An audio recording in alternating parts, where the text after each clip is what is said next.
Hello, everybody.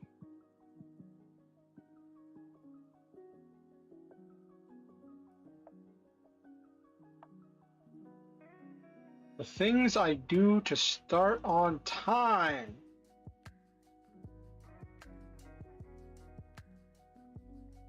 No, Java, I am not updating you right now.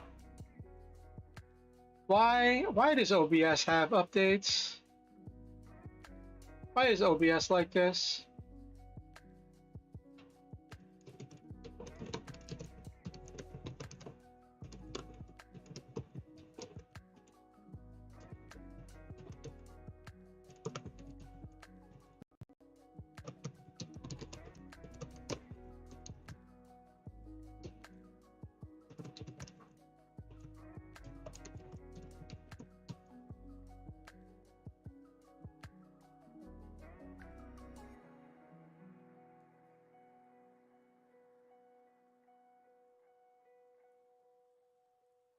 Okay.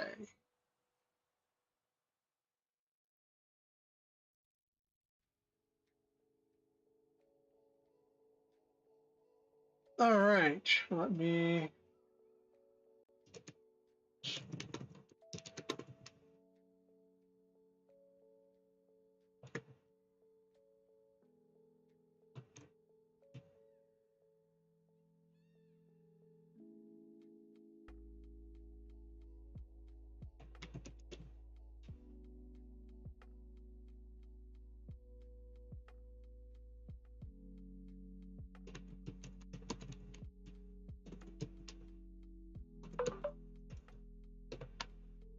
Okay.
Sorry if you're saying anything. I'm currently letting people know that the stream is live, and I will be paying attention to chat in just a moment.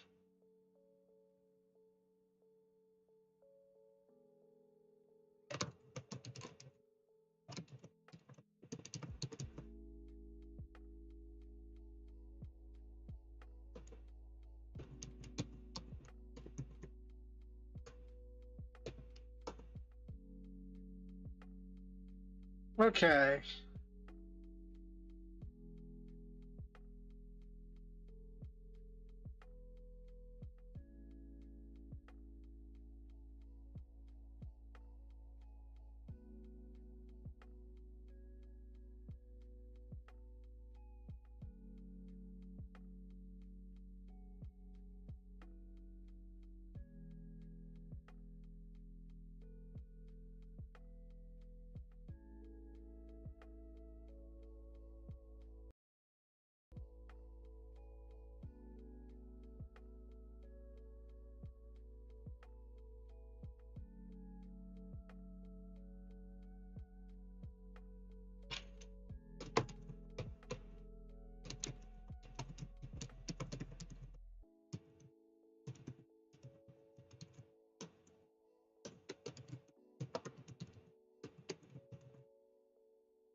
Okay. Mhm. Is Okay, so it is playing music. Okay.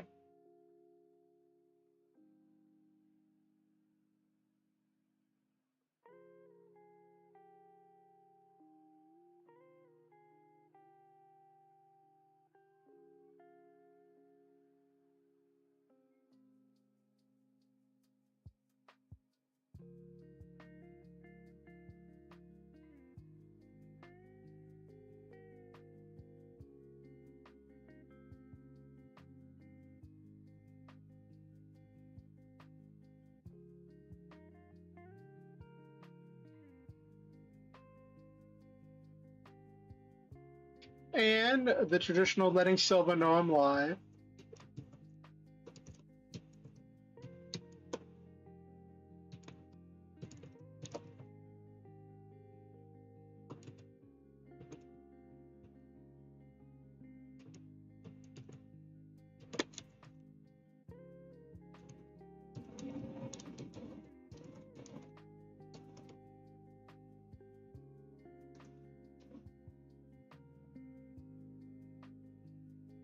Why? Okay.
There we go. That's better. The music was way too low. There we go.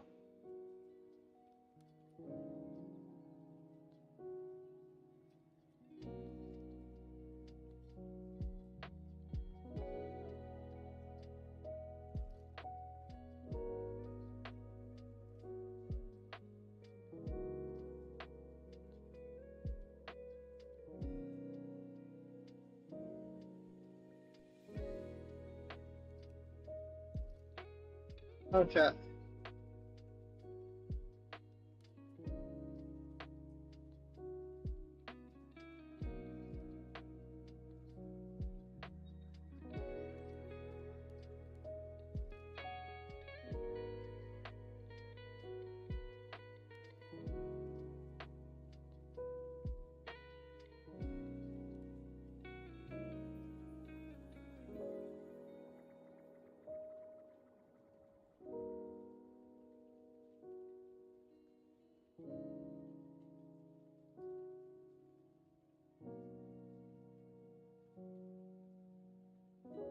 Okay.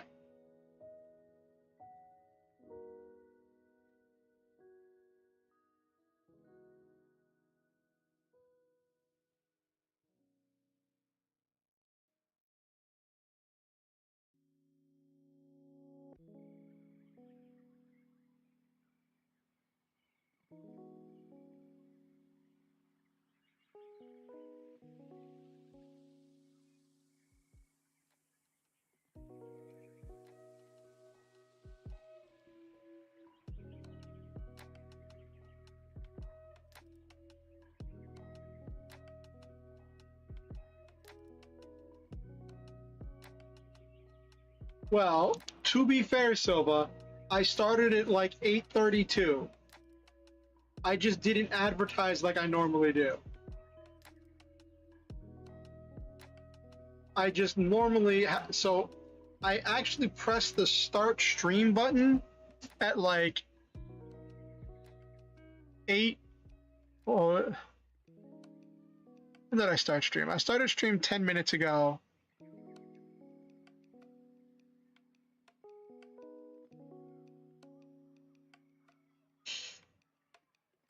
Yeah, normally I'm a little bit more prepared. I had a meeting with some friends of mine today.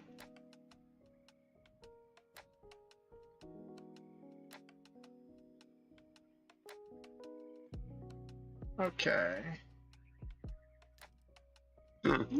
Okay.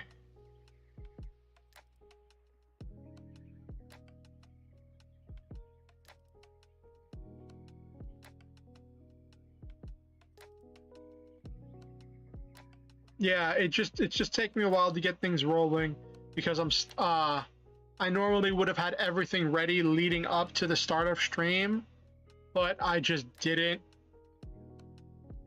have it today. I could have set the stream to start at 8:45, but I wanted to start as close to 8:30, so I pressed the start stream button. I pressed the start stream button at like my normal, like it was like 8:31, 8:32.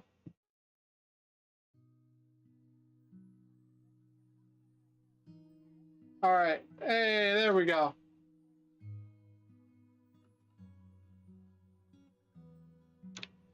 So do you watch a lot of Onigiri streams? I wasn't. I know that you've seen some of her videos because you talked about her doing like cooking challenges with other VTubers, but I didn't know that you actually watched any of her actual videos, Silva.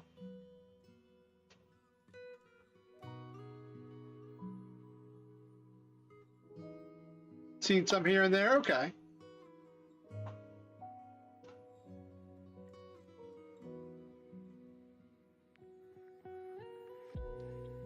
Ah.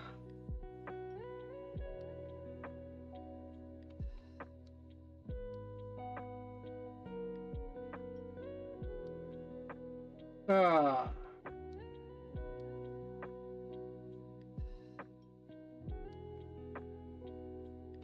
So how was your week, Silva? What'd you get up to this week?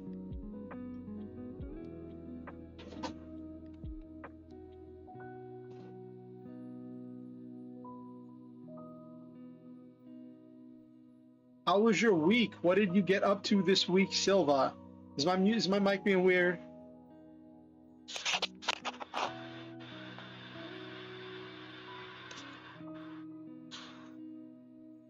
Hold on one second.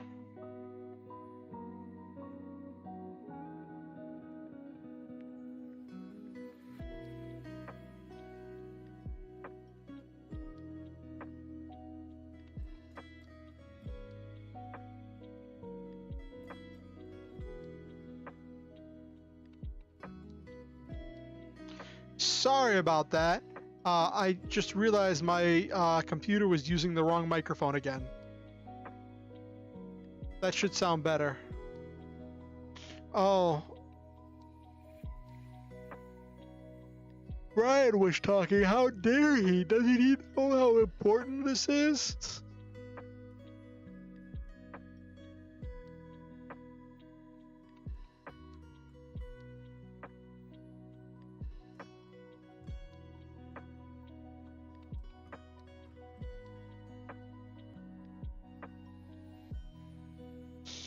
Yes, how dare he have things to talk about that don't involve me? Hey Nabiru, how was your week? Did you get any of your quizzes done?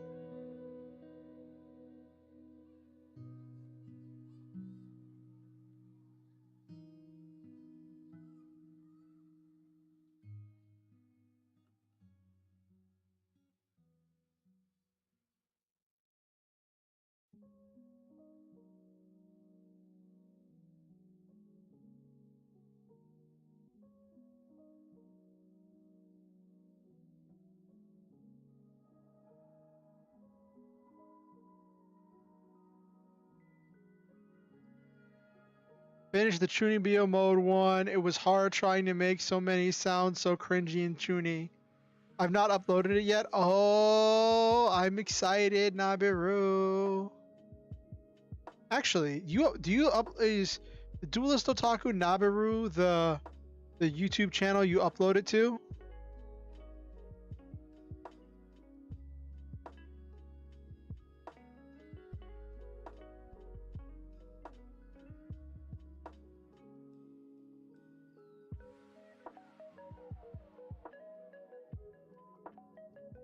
The cringier than Numi. Okay, that's cool. That's high. Oh, Giri. Giri is quite cringy, isn't she?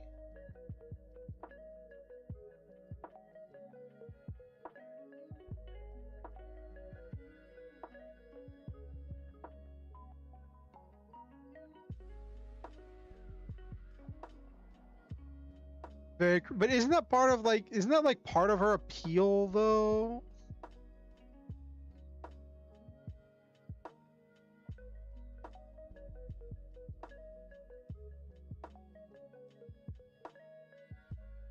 No, that's not the button I wanted. That is not the button I wanted. Ah, that's interesting. Oh, speaking of Oni, bro, did you hear about what happened to his computer? I heard it was some kind of a thing where like his motherboard wasn't like something where he got the blue screen and he couldn't update his BIOS. He needed to update his BIOS. Oh, Gary talked about it? Okay. And apparently Onibro was planning to debut.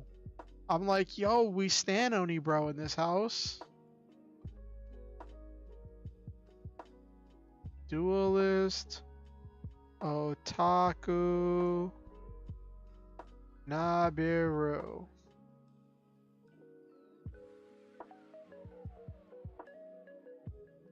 Alright, Nabiru, I've just subscribed. I've just subscribed to you.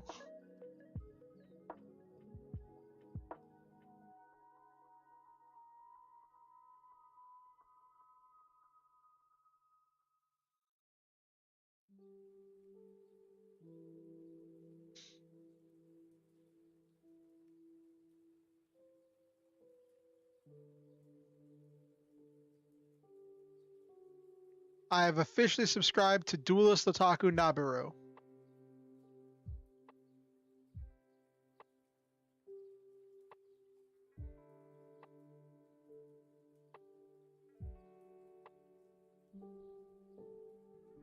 Background music for quizzes. One even uses catchphrases. Oh my gosh. That's so cool, Nabiru.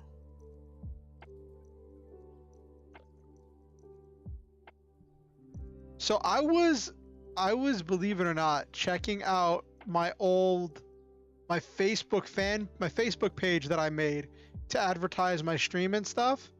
And I found an old version of my logo that a friend of mine made me forever ago. This isn't like my official logo. Anime onomatopoeia.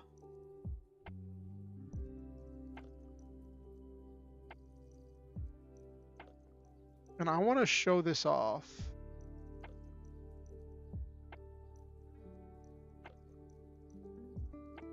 We always support each other here.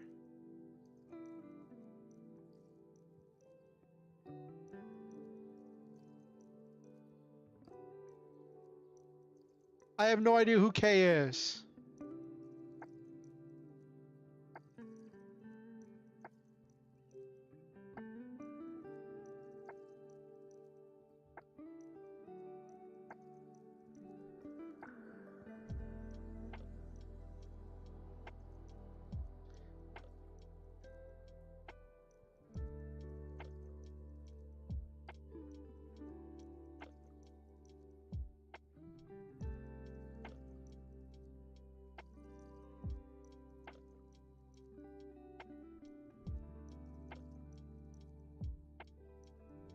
Oh my gosh, my chat box just got really weird shaped and I don't know how to fix it.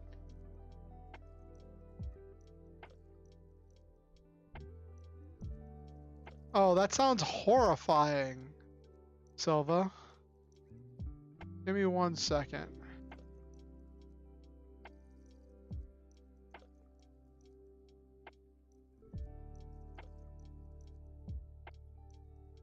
Ah.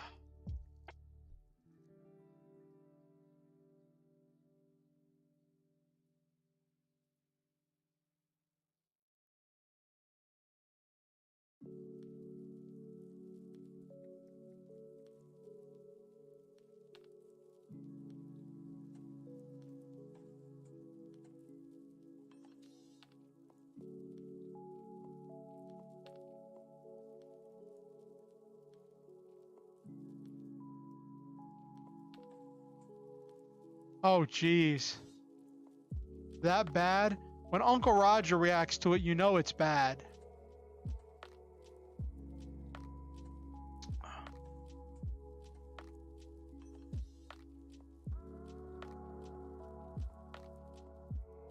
Let me show you something I found while I was looking at...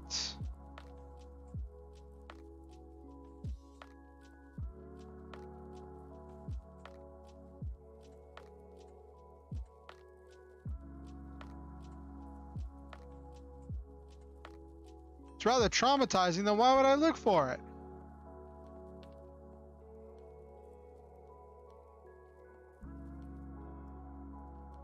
So this right here was going to be something similar to my logo years ago, before I got the logo that I have now. This is obviously...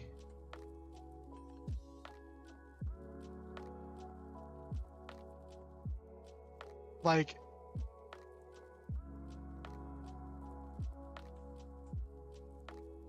Okay, that sounds fun, Nabiru. Speaking of cringe, take a look at this. Because I love Captain America, so that's why I had my friend make this for me. But like, it's...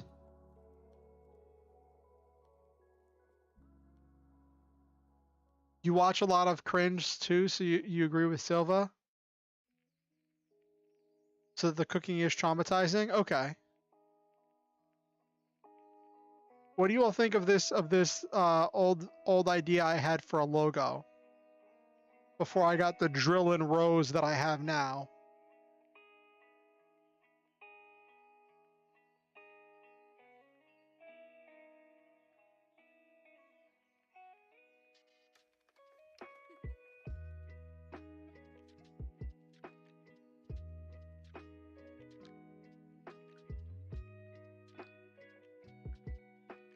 Yeah, it's definitely not bad. My old branding was very much about superheroes.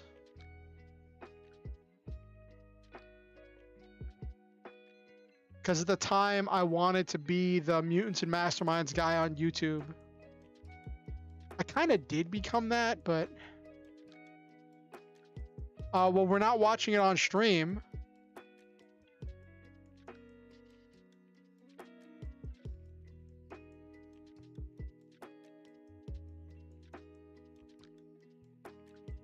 That's how you get... watching somebody else's video is just inviting yourself to get copyright struck.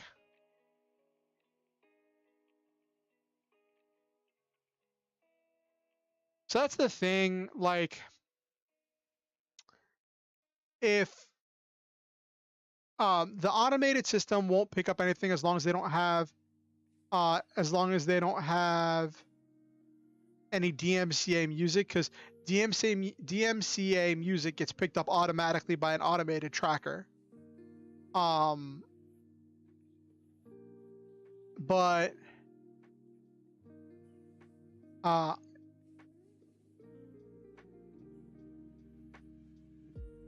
yes. The thing is, you have to hope that well, for one thing, yes, Twitch has different rules, but also you have to hope that the person who you're reacting to is okay with you reacting to their content. Because even if what you're doing is transformative because you're applying your opinion and your reaction, your input to the clip, it is still a clip of somebody else's work. And that person, if they wanted to pursue it, could always could fight you with it and could say, no, you're infringing on my copyright by displaying my work without my permission. And a lot of times YouTube will side with the copyright holder. It will side with the person who you are quoting. That has gotten so many people in trouble. Like the whole thing between what was it? There was a whole bunch of drama. I'm not even going to mention names. There was a YouTuber who was doing a review about this other person who was doing horrible stuff. Yes, both can hinder.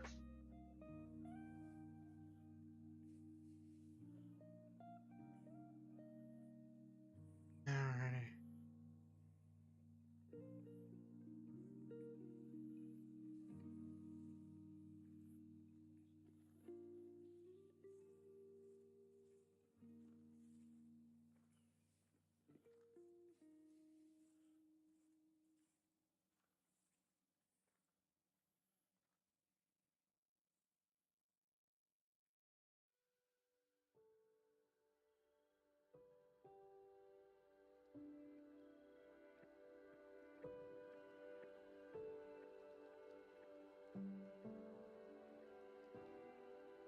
Like, because I use... So technically all music is copyrighted, but it's a question of what the copyright holder allows their music to be used for. So like all the music from Lofi Girl is technically copyrighted, but the copyright holders allow for the music to be used for YouTube streams. So that's why I can stream Lofi Girl in the background right now. And all of Stream Beats music is like the copyrights have made it so that way you can stream that and not get copyrighted.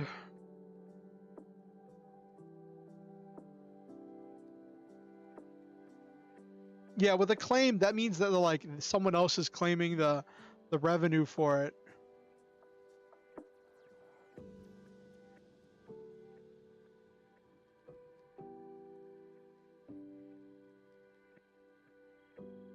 Yeah. I remember the first time I saw that, I was terrified.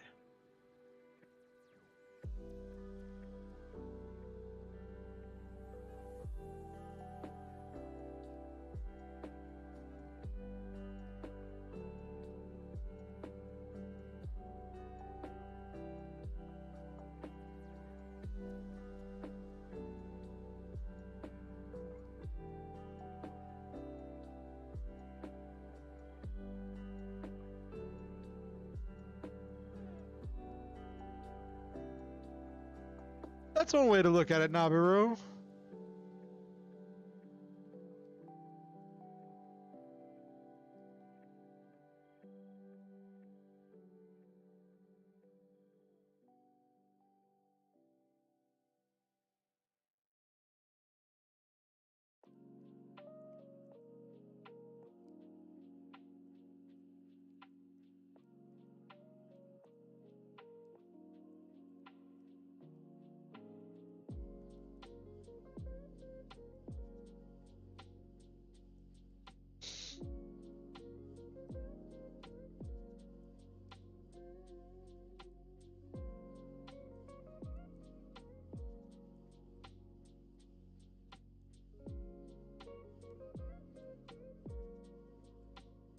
Oh my gosh.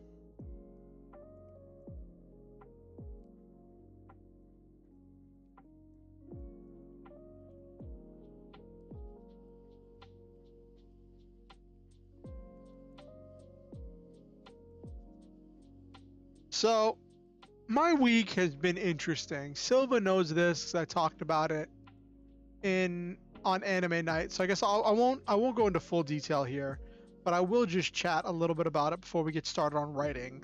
And we're going to be doing a slightly different project this week.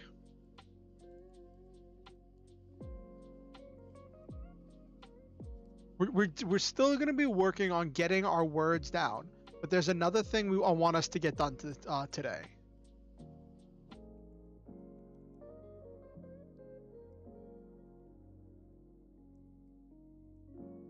So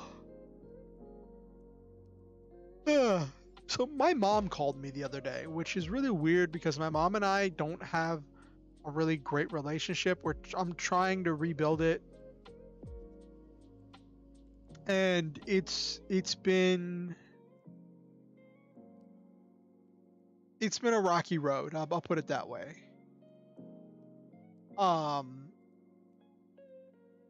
And my mom was talking to me about how her house got flooded during the hurricane because she lives in Florida. She had 2 inches of water in her house, and now because of the storm, she needs to throw out all of her furniture, get the walls and floors ripped up in her house, and get all of that redone. And she wants me to come down there and help her. And I had to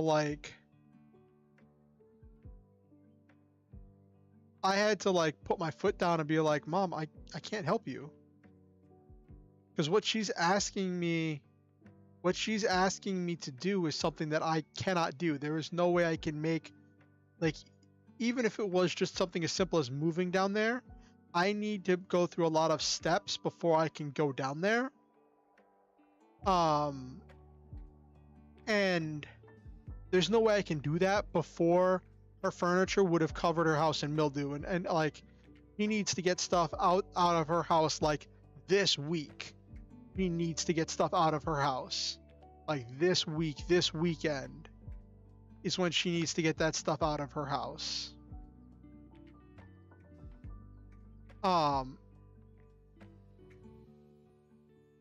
Yeah.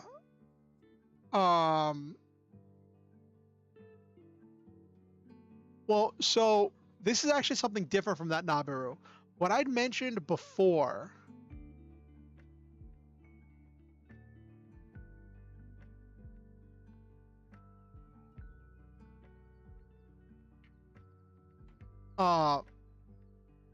yeah.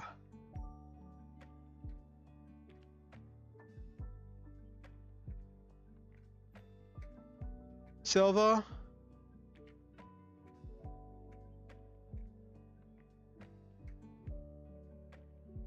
Silva, don't make jokes about holding people hostage. That's not funny.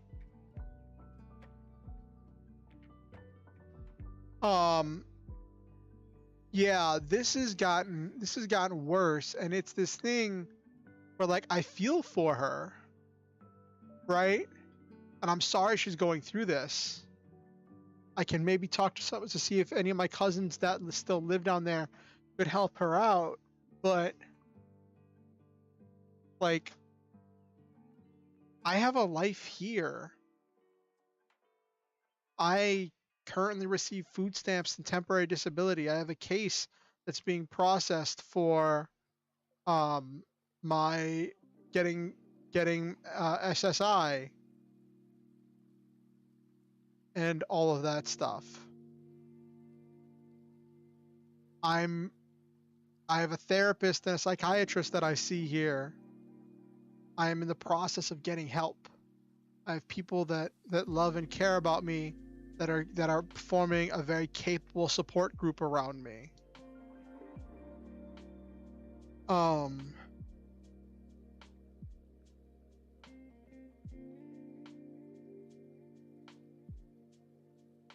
And my mom, when I tried to say no, when I tried to tell my mom that I couldn't help her, that I couldn't, it seemed like she just couldn't fathom the concept of me saying no. She couldn't fathom the concept that I couldn't swoop in and solve the problem. And she just kept saying over and over again, help me understand, help me understand. And it was kind of heartbreaking a little bit.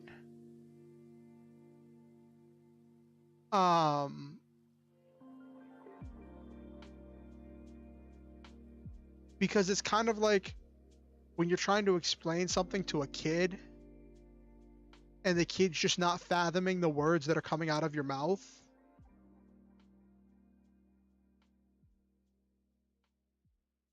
Like, I love my mother, but what she needs is to hire professional movers to get her stuff out of her house quickly and efficiently. What she needs is to contact her insurance company and get that sorted. Though I swear, I will say this right now. If I find out, like, that this is some money-making scheme by my mother, where she wants to, like, pocket some of the insurance money and get me to do some of the work for free, I might lose my mind. I might flip out and lose my mind. I'm calling her tomorrow to get more clarification and to explain stuff to her. But, like, that's gonna be one of the things I tell her is, like, listen, if you have insurance, like, do you have insurance for this?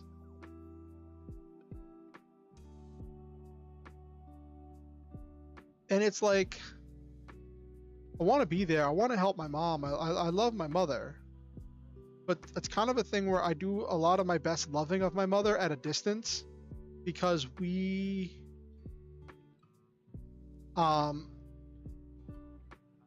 never see eye to eye, and I think it's because we both have different concepts of what our relationship is and what it should be.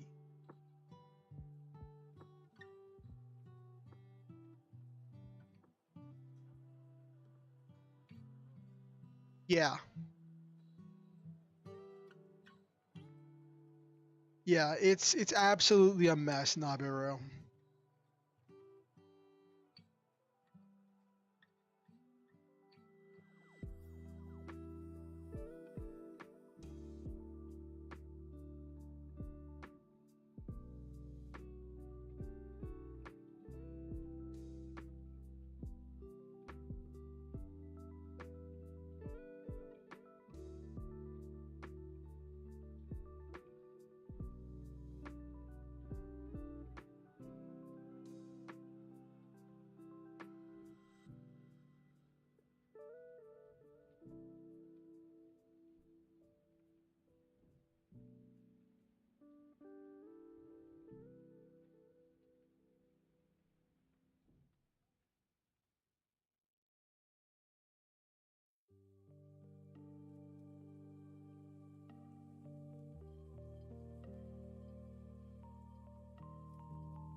But yeah, sorry, zoned out for a second there. That's kind of. I'm calling my mom tomorrow, gonna explain. Because here's the other thing, like, I'm finally getting confident in streaming, and it's nice having all of you here. We're making progress on the writing, making progress on the game development. And, like, I don't want to lose that. I guess I want to ask, am I the jerk? Am I the asshole if I prioritize My own mental health needs. If I prioritize my own needs.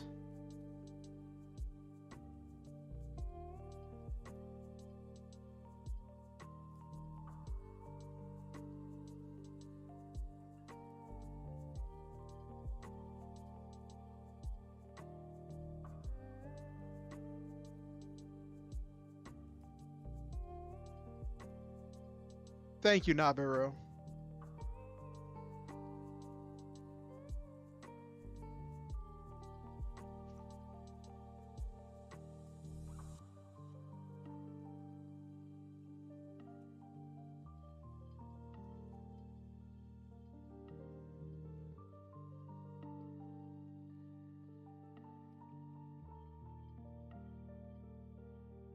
It's hard, may seem bad, but sometimes you need to be a little bit selfish for your own life and well-being. Yes, Nabiru. That is one definite way to put it.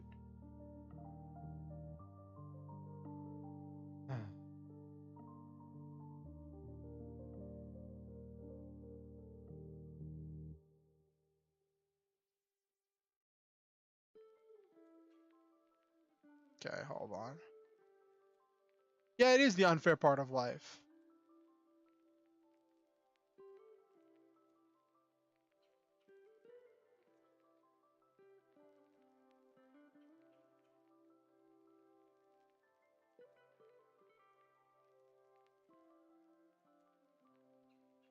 Okay.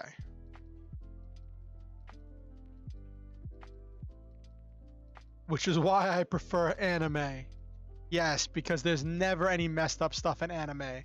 I say as I've been writing some really messed up stuff in my novel.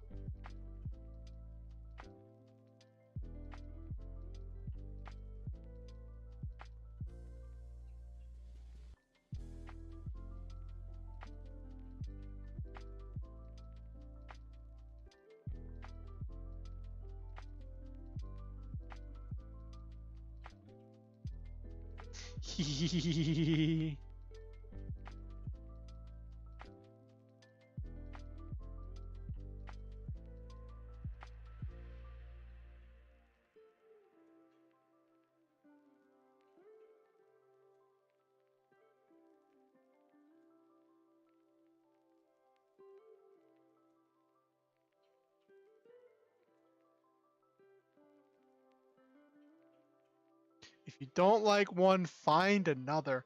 But that's kind of what life is. It's our own set of stories.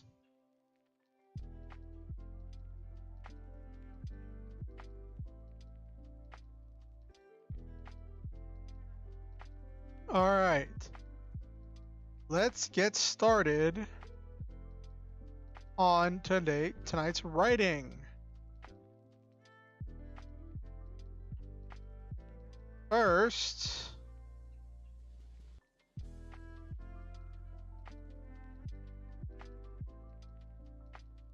we got to adjust that word count to account for all the words that I've written since last stream. We have broken the 30K mark. I broke the 30K mark last night. We're at 30,810 words.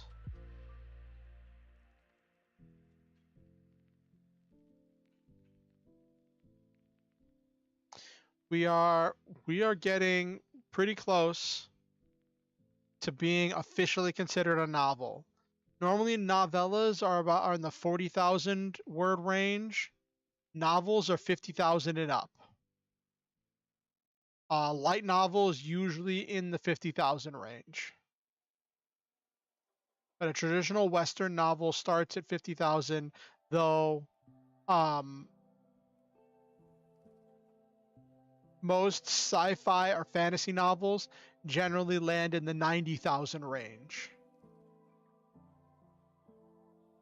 So we are chugging. We have a good chunk of it, and the story is moving pretty swiftly. Let me show you something.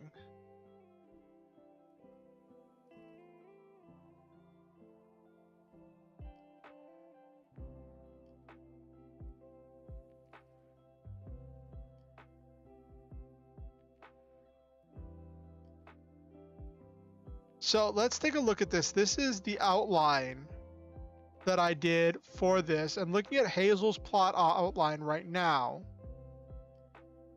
we are at this meeting the mentor, going into crossing the threshold. We are finishing up the meeting the mentor section and going into the crossing the threshold, which is where the things start to really accelerate. So we're just about to finish the first act. So we're at where we should be word wise. We're about 1/3 of the way. And then for Grief's story, we're at the same place where we're just right now. I'm in the middle of writing Crossing the Threshold for Grief next time we do a Grief chapter.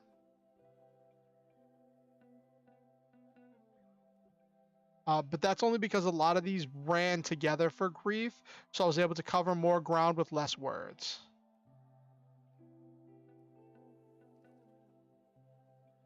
This next one, Test Allies Enemies, is going to need to be like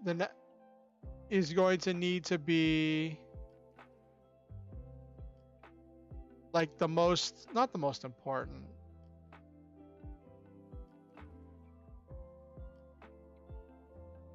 Hold on.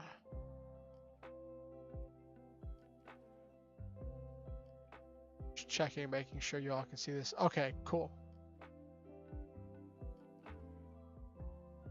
Cool, just making sure you all can see what I'm doing. All right.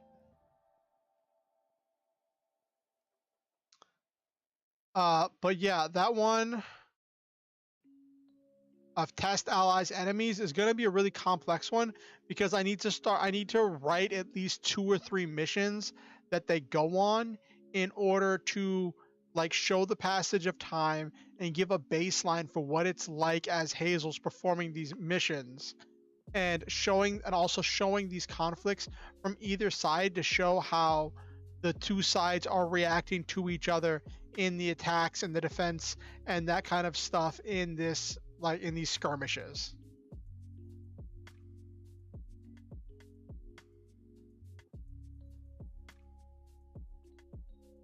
Yes, that's actually what I've been doing a lot of. I've been doing a lot of jump cuts between time frames. I've been skipping weeks and so on.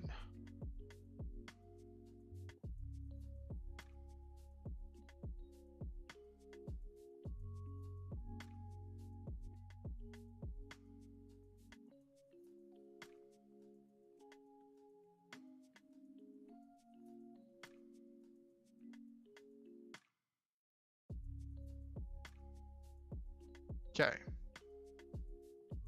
But before we get into that,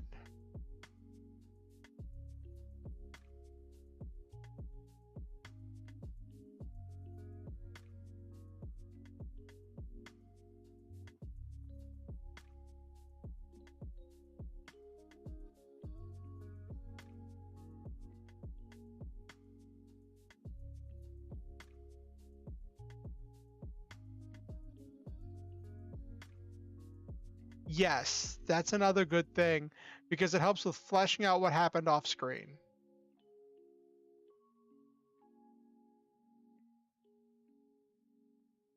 All right, so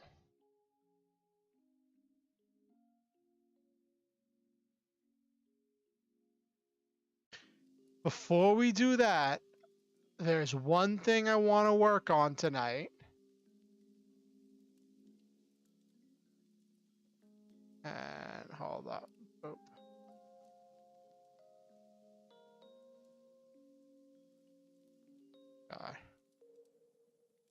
Okay, there we go. Just getting to the right page. Cool. I want us to work on the blurb at the back of the book, describing this story in a fast, truncated sense, so that way if we start getting new people, as new people start joining the stream, as you know, people start sharing it with other people and we get other people coming, I don't have to go back and recap everything I've written thus far, spending longer and longer and longer recapping the entire story. I want to get a quick truncated thing. That's one of my goals for tonight, chat.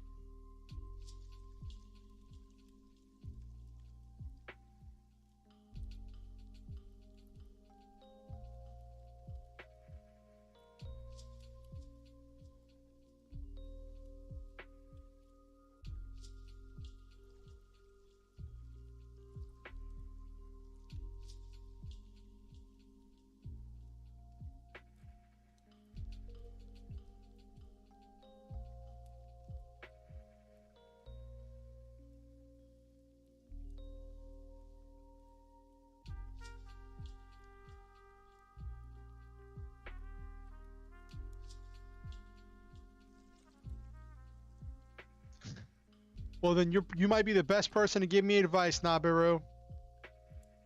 With your experience with synopsises.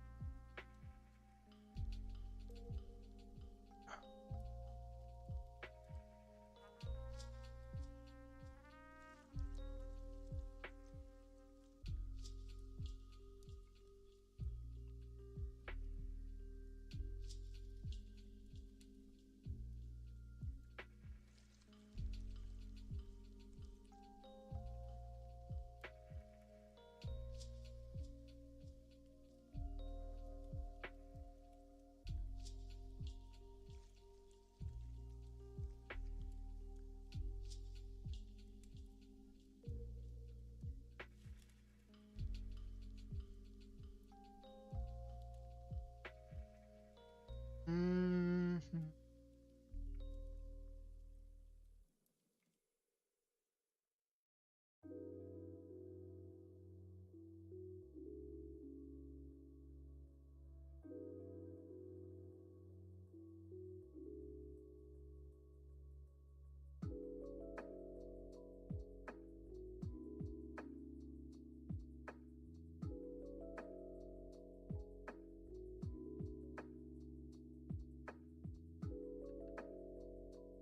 I make them in a sense that has already happened. So, like the one I posted, there are lots of spoilers, yet vague in a ton of spots. That's also true, Nabiru.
I already described the day-to-day moments, the individual characters, or any specific scenes aside from the main final one. That's true, Nabiru.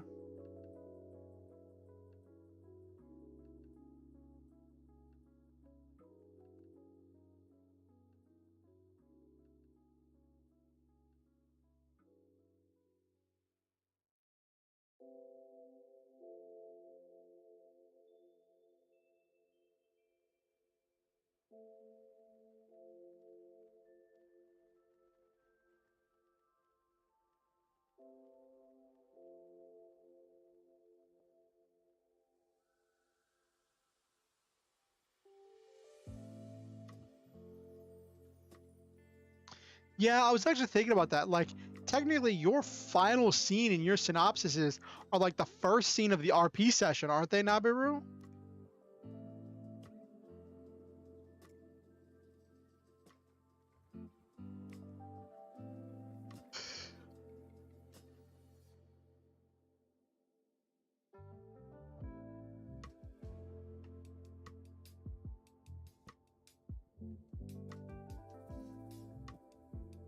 Ah, and by leaving it vague, that means you can refer back to it later.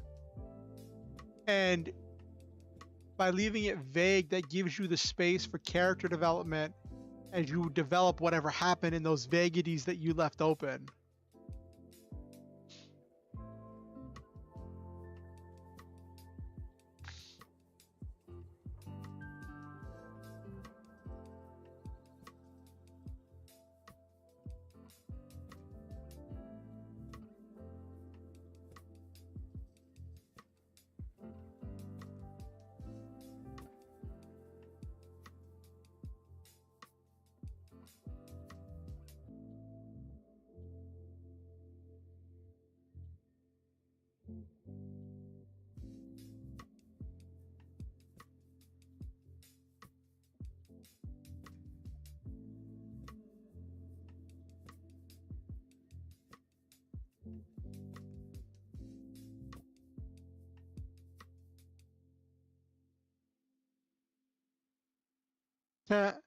That's also funny, Nabaru.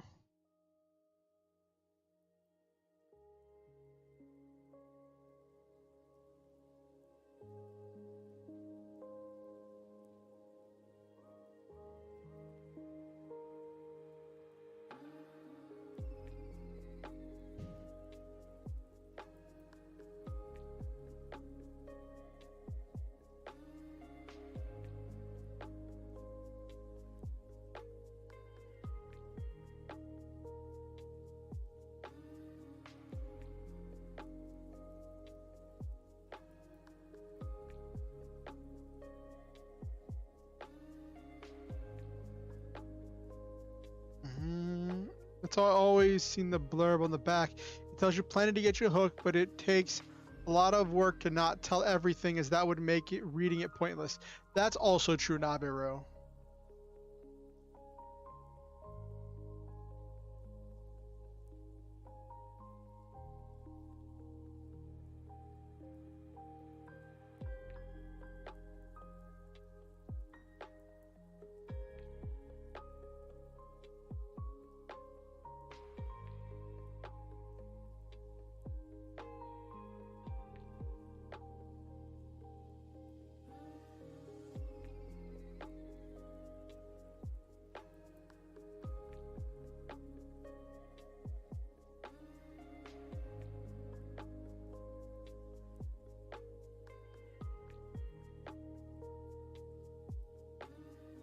Because I can't avoid telling the ending and just have it be the start of a new journey. That's true, Nabiru.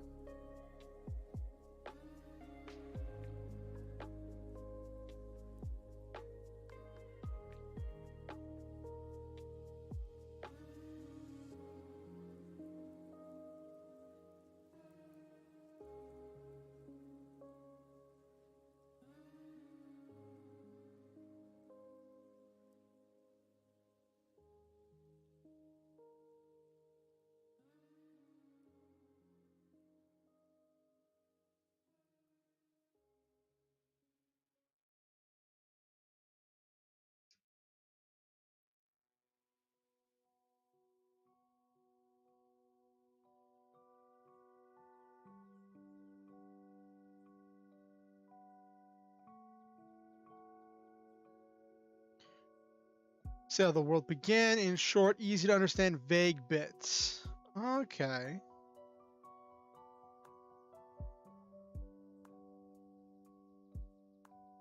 That's a good point, Nabiru. Give the world, give some of the world's backstory.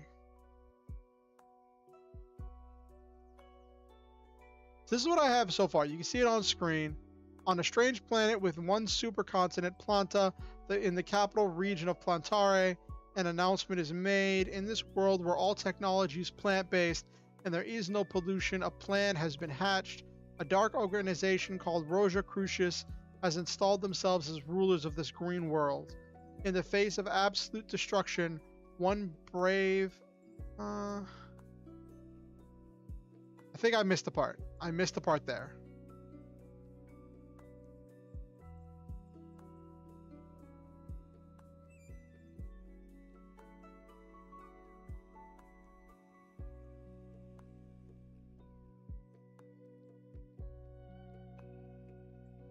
What are you saying nope to, Nabiru?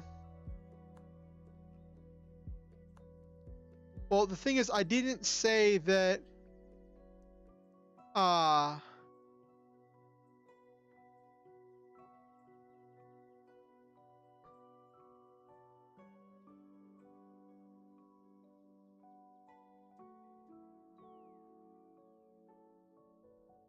Nothing seems to be too full out of place.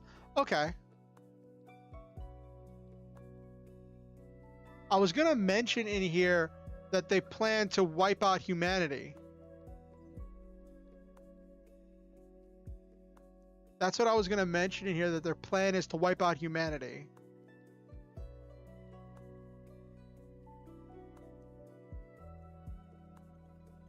Because that's not a spoiler. You find that out literally in the first chapter.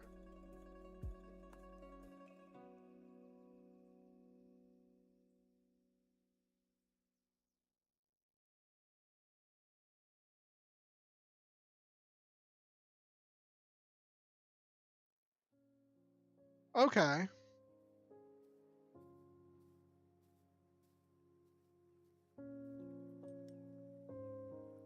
He's pushed out of his normal average life and is has installed themselves as rulers of this green world.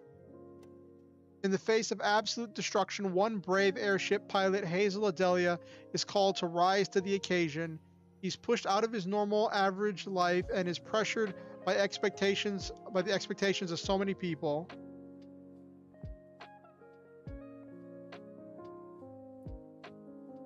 If you find it out so early, you also don't need to say it for a synopsis. It's something you can choose.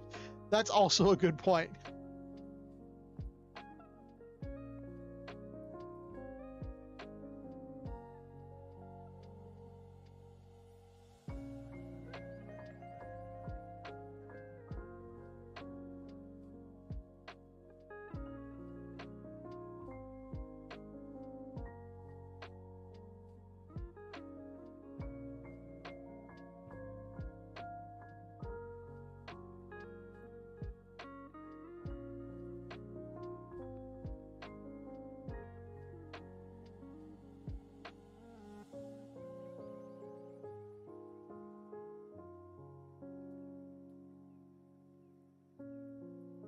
More than what you've already discussed, this does basically tell the first two chapters. Yeah.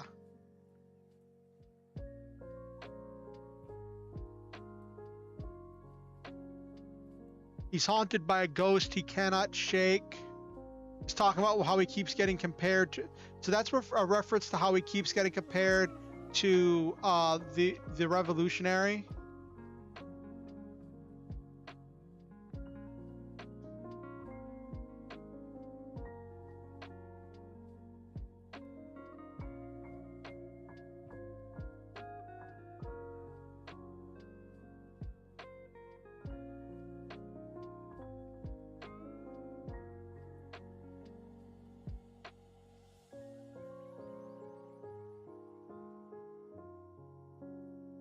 Okay, so I can leave out that ghost part.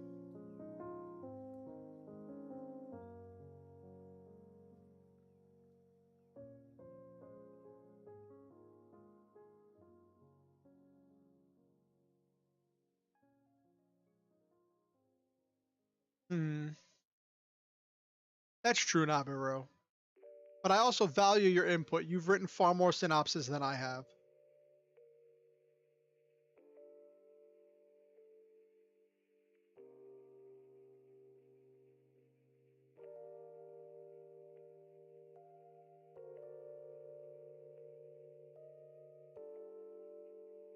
Alright, listen, hold on. That's a bad comparison, Nabiru.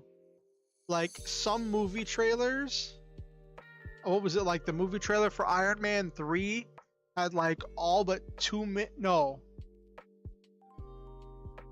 it was the He-Man. It was one of the later He-Man trailers for the Netflix He-Man series. Had like, in the trailer, they strung together all of the He-Man flashback scenes, so you thought you were getting a He-Man show, but then whenever you watch the show, all of those were just flashbacks to an earlier era and had no bearing whatsoever on the actual story of the show. And you get some of them that just reveal the entire plot and give away everything in the synopsis, so that way there's just no point in even watching the movie.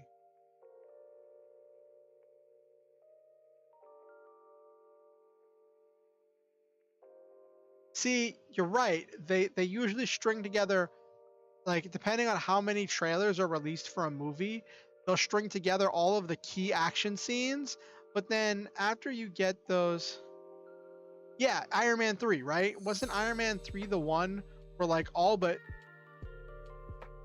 right.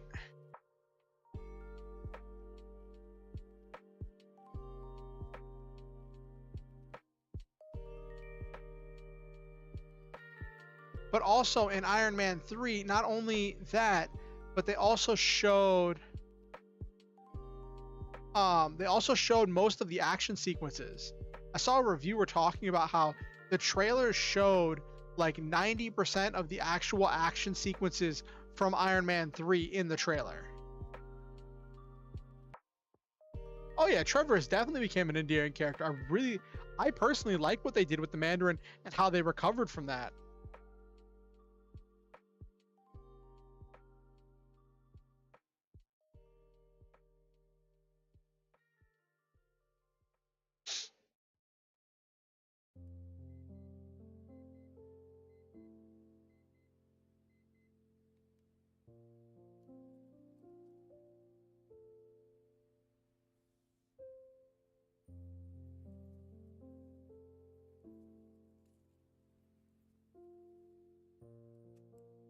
Mm-hmm.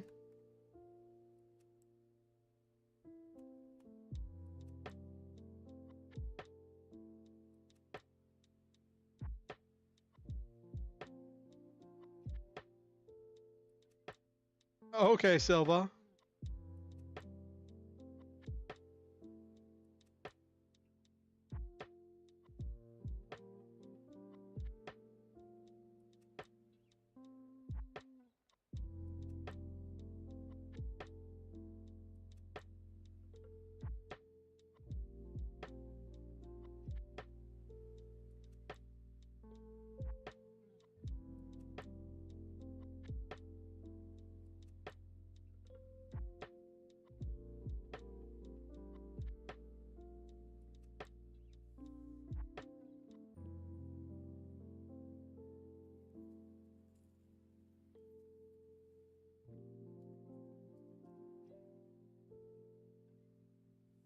It is effective, Nabiru.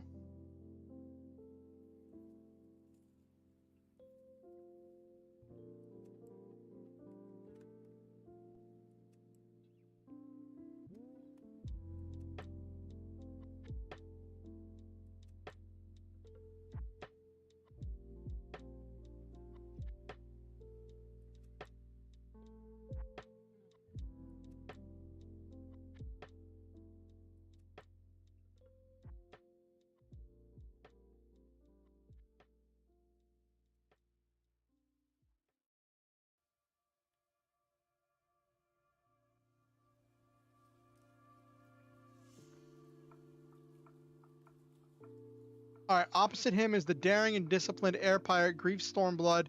She's running from her own dark past and answers the call to serve Roja Crucius. She has her own devious goals and will stop at nothing to achieve them.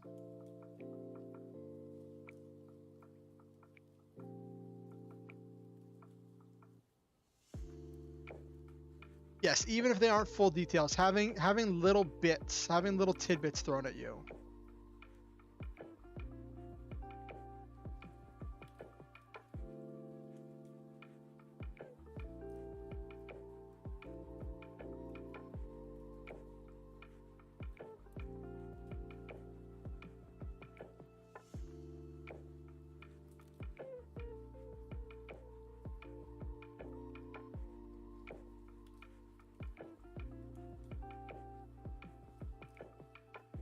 Yes, it is a bit much.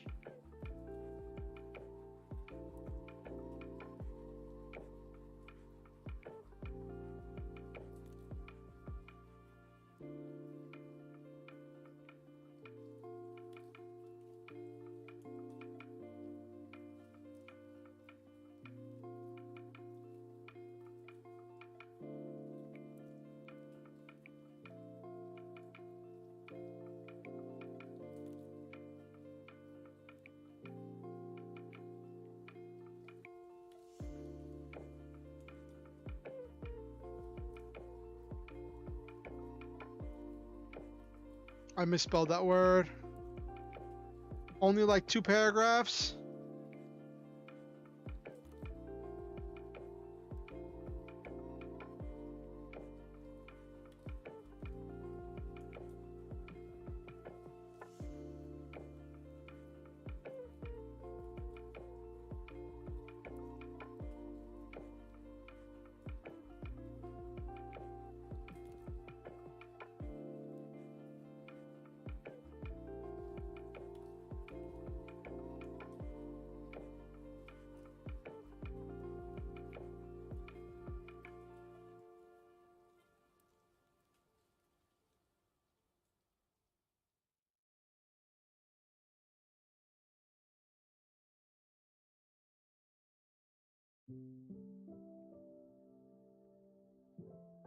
All right, so opposite him is the daring and disciplined air pirate Grief Stormblood. She's running from her own dark past and answers the call to serve Rosia Crucius.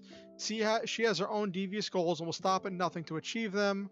What follows is a tale of high-flying airship adventure and intense war room plotting, a story of deep political intrigue and thrilling action. This is the story of rebellion and retaliation. This is Halcyon Avenging.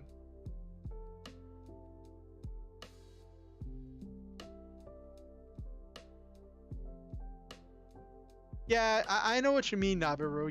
Your descriptions are very detailed. What do you think of my blurb? Do you think it says too much?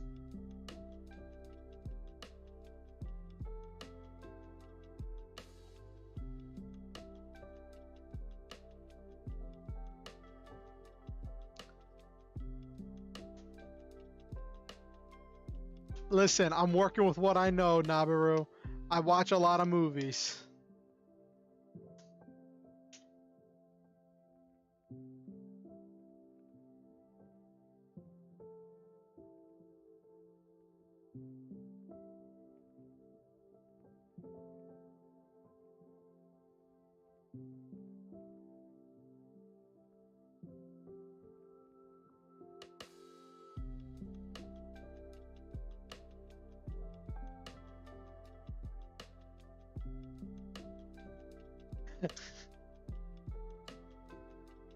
It was a bit extra, but good too. I wanted to introduce the second primary character.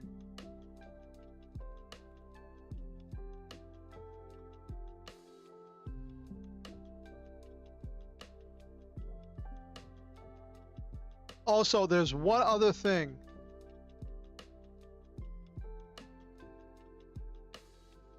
That I feel I need to say. I know, which is not making stories, is making backstories.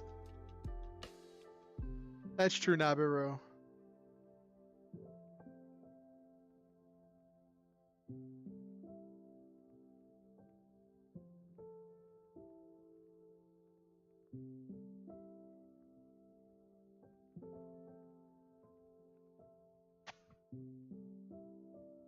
What do you think of my postscript there, Nabiru? Just to make sure people don't get confused.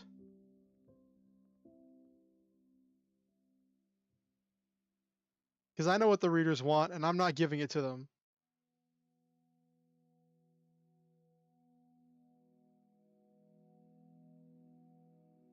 That very much defines this book. I know what the readers want, and I'm not giving it to them.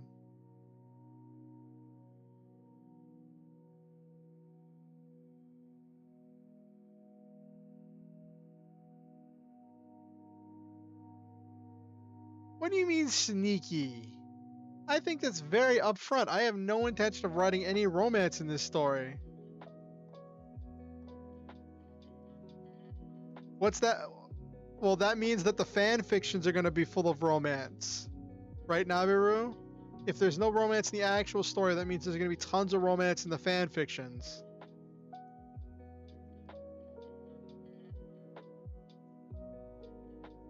It's like, what's this? Yes, all the fan ships. I get far enough to have to deal with rabid fan people making ships of my characters, I'll cross that bridge when I get to it.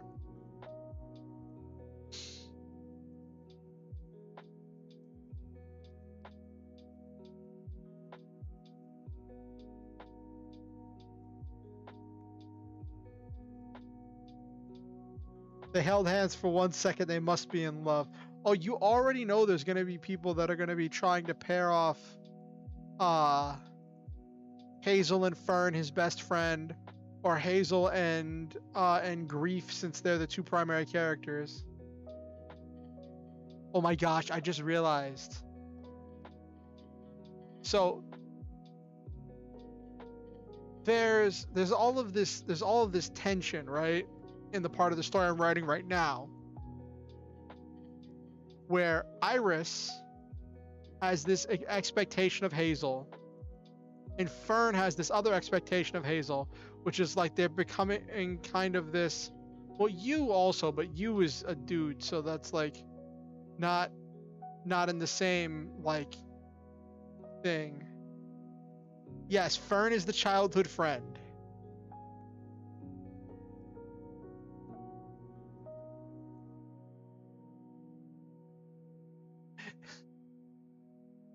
But it's okay because that's all Fern wants to be too.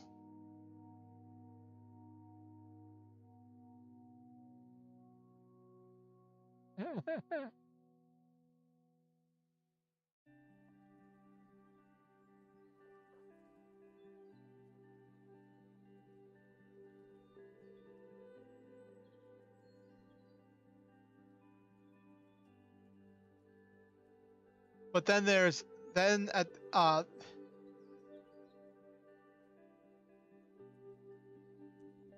my gosh, Nabiru. But then there's also the whole thing with the interaction with Iris, because Iris is the one who is trying to push Hazel to become the new revolutionary by giving Hazel the revolutionary's journal.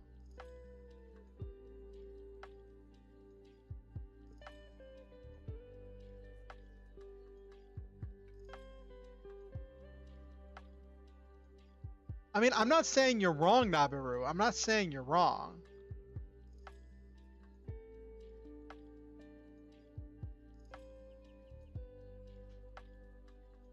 Are Fujoshi, aren't those women who are really crazy about yaoi character ships? Am I saying that right? Is that what the Fujoshi is? Fujoshi?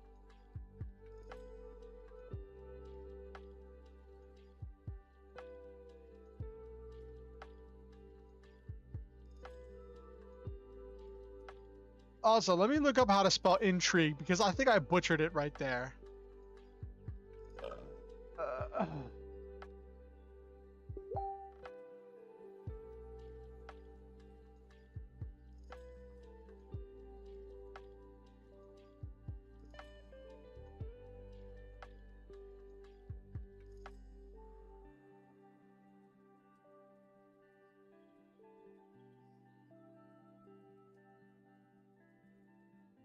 All right, so I did butcher that word. Okay.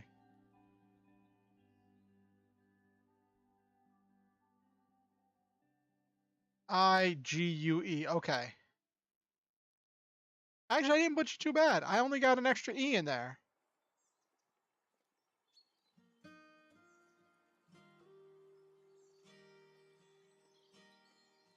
Fujiyoshi and BC, let's make him fall for the enemy male there. Just misunderstood. They don't just ship two males, they ship any broody male with the main character if the main character is not a broody type of... The only enemy male that's been introduced is Phlox. That's that's Grief's first mate. And he's not so much broody as much as he's kind of like determined, he's kind of like obsessed with Grief.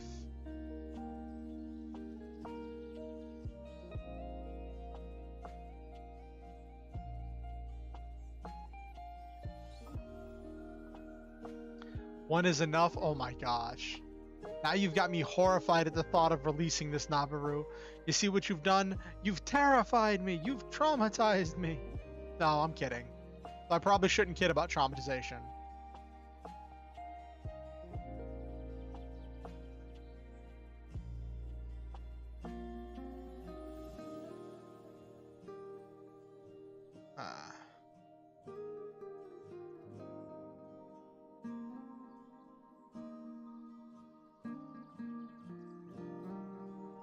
Okay.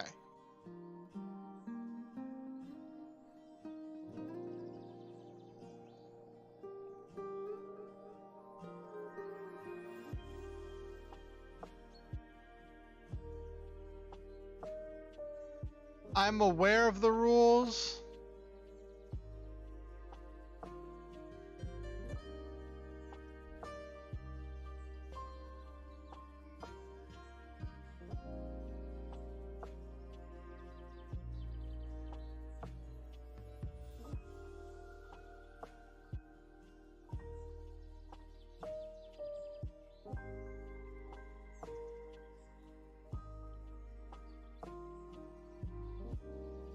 Rule 63, anything can become a waifu. Same applies to husbando. Rules 34, anything can be a by beep. You know the rules, and so do I. That's going to be one of the things I save up for after I get my gaming computer. Like, after I get my gaming computer set up and get that situated, the next thing I'm going to save up for are some acoustic panels. So that way I can make more noise and not risk waking the people up above me. I'm going to get like some insulation and some acoustic paneling. Probably just get some insulation and some boards and just like line the area above me with some insulation just so that way they can't hear me directly up. And then after I get that set up, I'll get some whatchamacallit,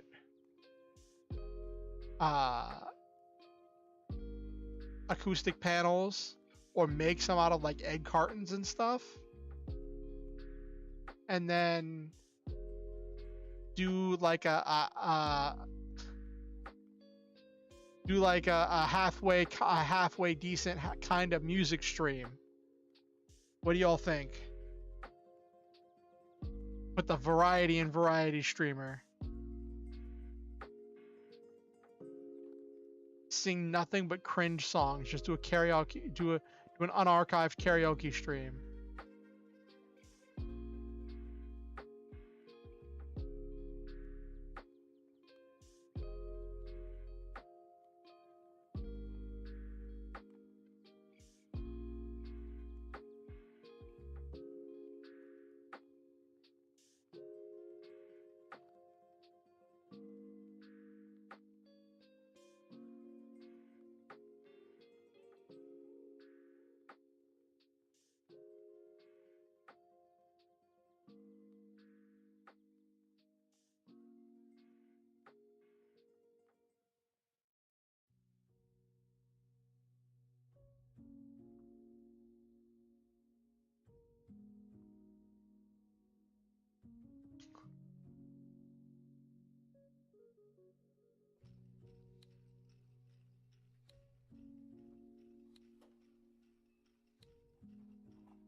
All right.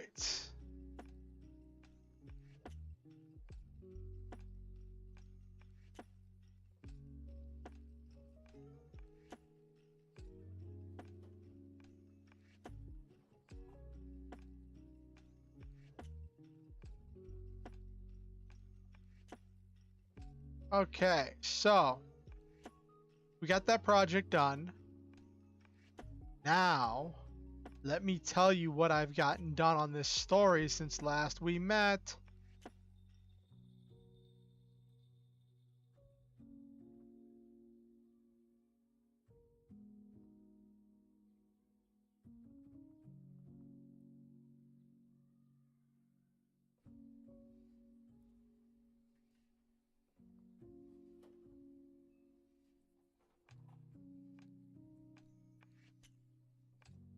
Let me just get situated here.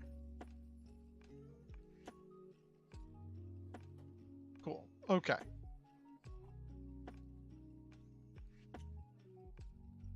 So, last we met was a couple days ago. Actually, it was about 4 days ago. I think I had just started.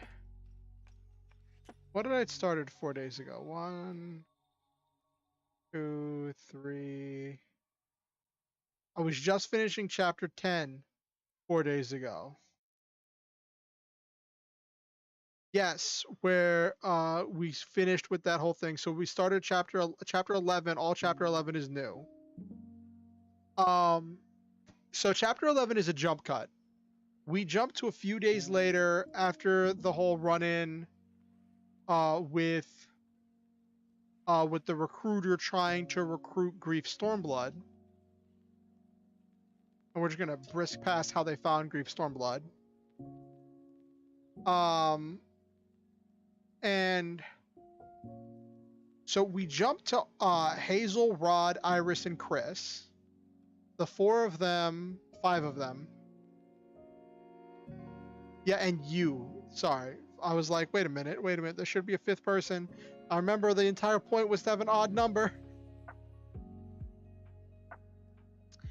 And you see all of them in this room looking completely tattered and worn, with papers strewn everywhere, a board at the back.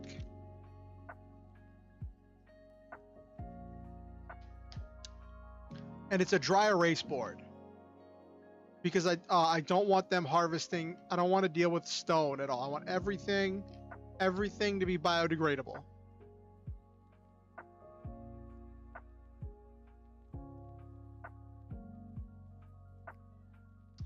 So I have them all recount a lot of the basic history of the world.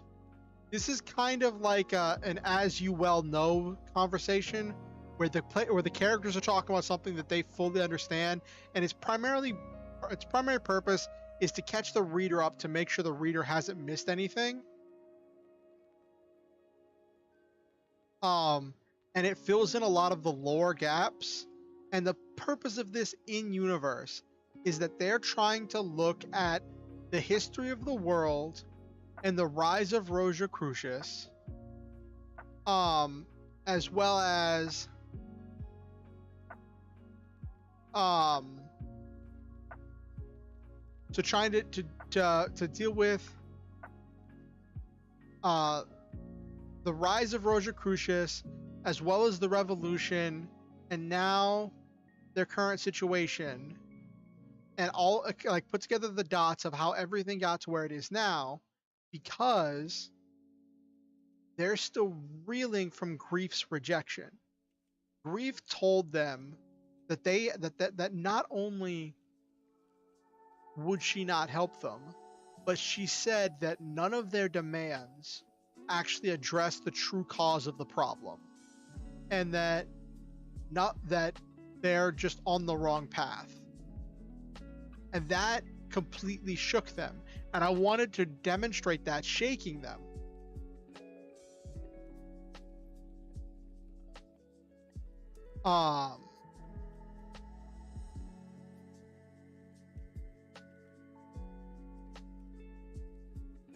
And so we have all of them recounting all of their things. This is where I first start calling it the COC instead of Civil Oversight Committee.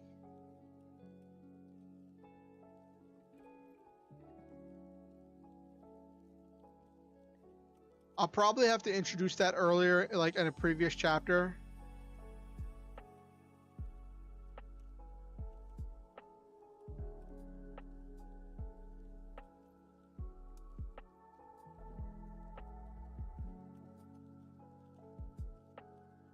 Actually,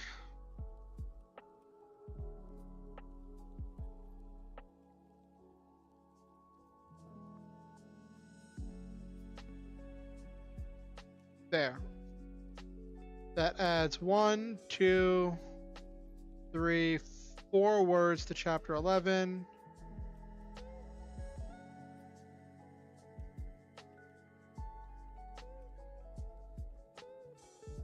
But chapter 11 is going to be a long one anyway. So then, they all come around to say that, you know what, she either she doesn't know what she's talking about, or she has information we don't, and there's nothing we can do about the fact that we don't have this information. And they address that as far as they can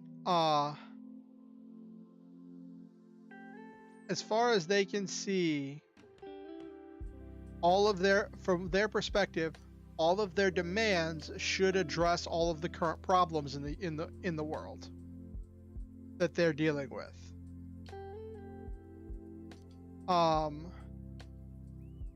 And so after that, they start looking at what they need to do next.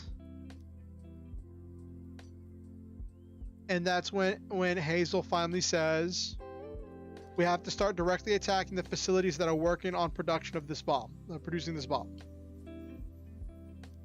And, you know, Chris reminds him, once we do that, there's no coming back. We will officially be terrorists, be facing death if we are ever caught. You mean like the death that befell our people at the protest? What move do we have left if they can get away with murdering our people in broad daylight? And then everybody starts working on their plans. This is what I mean about like the war room negotiations, because there's going to be a lot of the plot that happens here in the beginning, because the story follows Hazel. Any point in the story will always be a point that is currently containing Hazel or Grief. So in the beginning, when Hazel's dealing with stuff from the armchair, from the war room, we're going to have a lot of these war room things, and then in the later chapters we're going to be dealing with a lot more of the actual combat, because Hazel's going to be at the actual battlefield.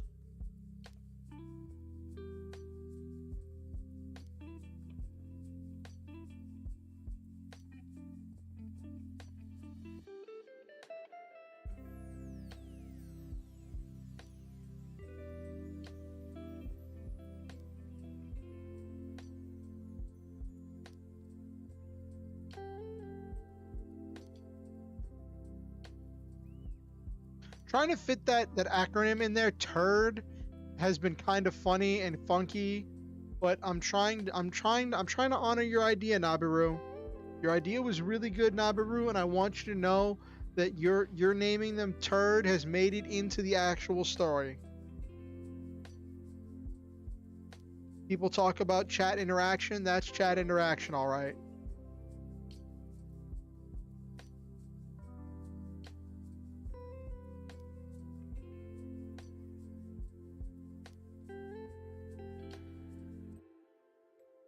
Yep.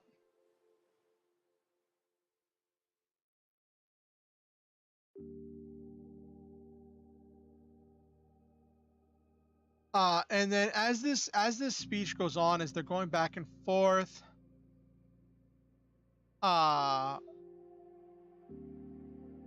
Hazel tells them that they need to start working on social programs.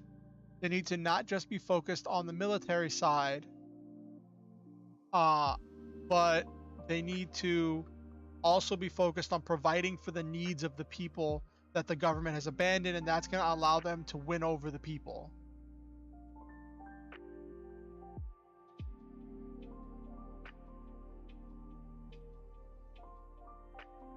And the others aren't too sure. Iris is on board, but the others are like, not sure if we can do that.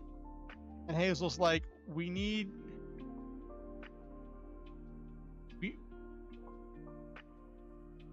and they're like, are you sure we should be doing the same thing that they did in order to win power? Because they're going to know exactly what it's going to take to stop us if we're following their same path. Hazel gets all passionate and is like, we aren't the same because we aren't lying to people. We aren't pretending to be something else. And we aren't trying to take over the government. We're trying to bring them back in line. Trying to grab the best parts of the old government and mesh with the new developments we have today. We are trying to avenge the halcyon days of the past while still looking forward for a brighter tomorrow.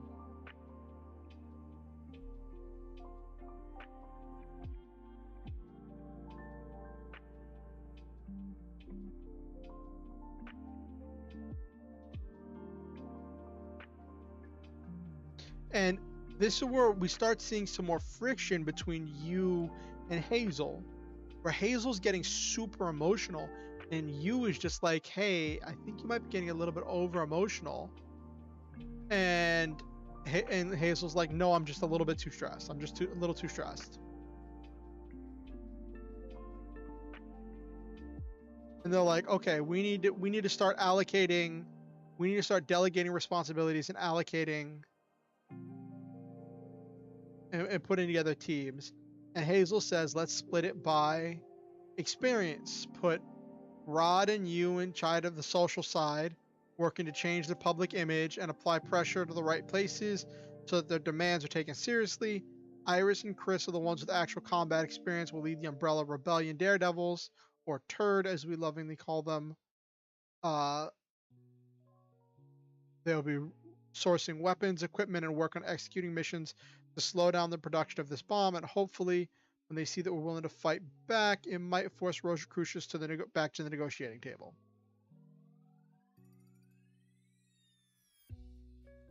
Everybody's in agreement with this plan except you. You's like, excuse me, I've been pushing for stopping the production of this bomb since the beginning of our talks. Why am I on the social side? But then he gets confronted with people saying, do you have any experience leading military actions that we don't know about? As they're all about to try to, like, they're all kind of laughing at you because he seems ridiculous. And then you loses it, right? He's like, don't you dare. Hazel has no experience as a leader, but you willingly follow him. And now I want to be a part of this. And you suddenly start caring about experience.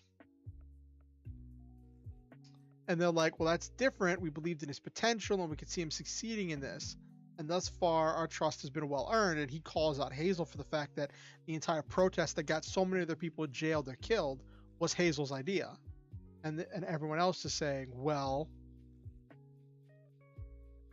we were all a part of this and we didn't stop it. You finally calms down because he talks about, they're like, what did the Rotten Fighters, what did your rebellious organization do before you formed up to Umbrella? And you find out they had a whole network of mutual aid running. It's like, no, this fits your talents.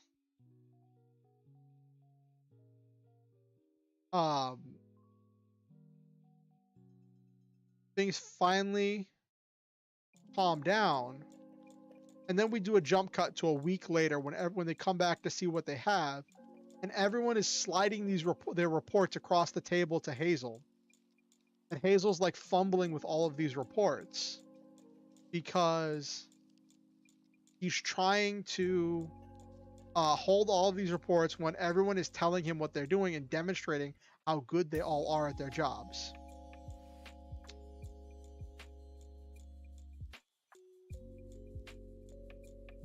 So now that we've told that whole story, let's get to tonight's writing. It ends with Hazel leaving with the 5 reports, saying he was going to review the reports, make them available to everyone, and that everyone knows their next steps, and they would meet later in order to designate what they're doing next. Next scene I want a scene where Hazel is reviewing these reports and Fern confronts him. I want a scene where Fern confronts him, where she says she heard about the protest and she's sorry she wasn't there to help. And that hearing about the violence from uh, from the government, military, and seeing how it got spun by the media. She's realizing that there's not that there isn't a peaceful solution to this, and she appreciates that Umbrella weren't the first ones to open fire. Or maybe she asks. Maybe she asks if people like how it started, if people from Umbrella started it.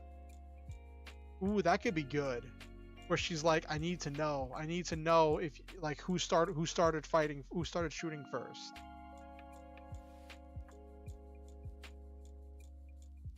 Yes.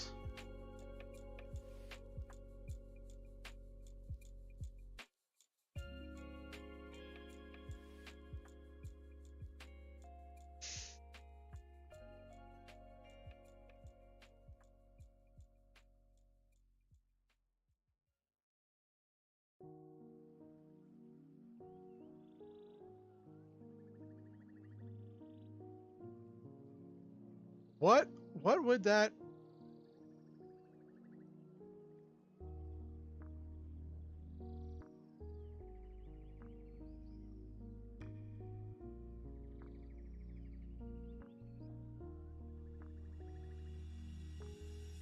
What do you call a drink?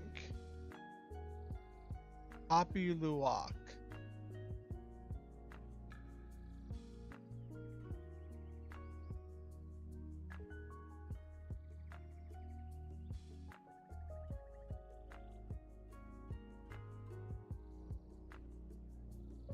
Like, is it an espresso? Like, what is?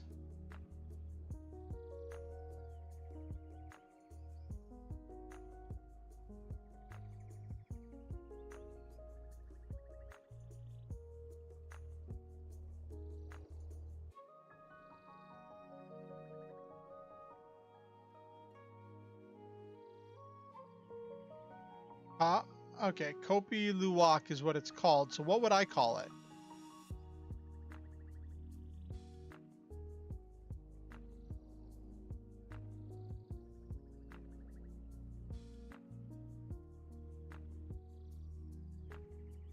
All right, so Luwaks are cats. So it's essentially cat coffee. Cat poop coffee.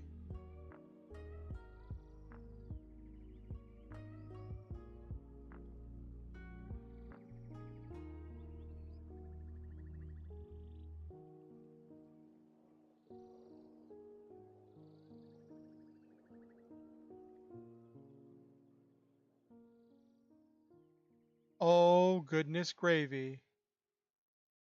You're kidding me. I just clicked on a chat. You got to see this. Chat, you got to see this. How do I share this? 5 strangest coffees in the world, right? First one's the one I've heard of. Kopi Luwak, the cat poop coffee. Right?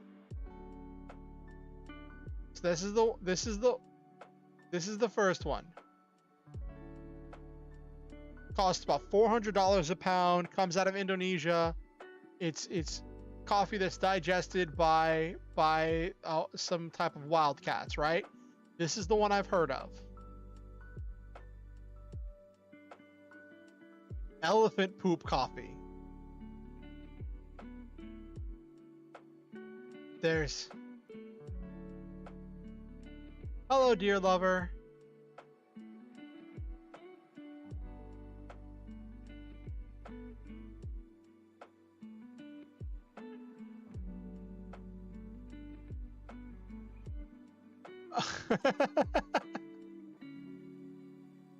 So, okay, hold on.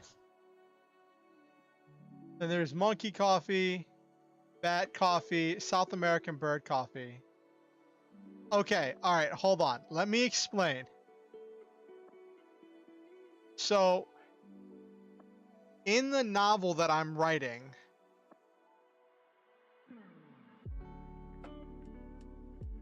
so in the novel that I'm writing, that's what I'm working on today. It takes place in this kind of plant-based cyberpunk world where all their technology is some kind of plant, and everybody just eats plants. One of the rebellious organizations funnels animal products.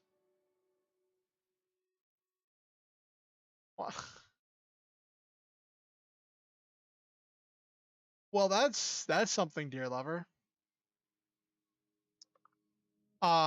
And one of these rebellious organizations, one of the things they do is help with the production of animal products for people who can't gain the right nutrition from from plants in order to try to support the people that the government's abandoning, among other things. There's a lot going on in this story. Actually, I just had the synopsis open. I should read that to you. But one of the fronts of the rebellious organization is this coffee shop that specializes in dung coffee, in coffee that's made from partially digested coffee beans. Writing is great. I love writing.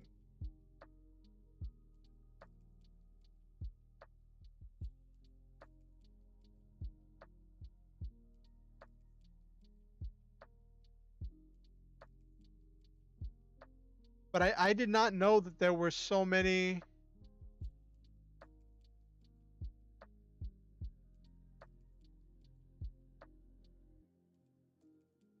Who's Lewis?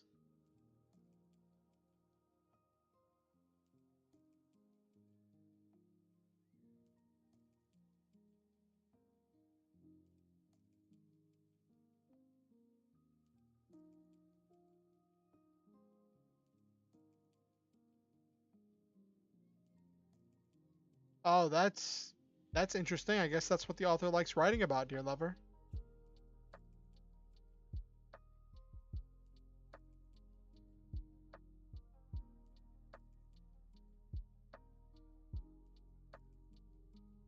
Hmm.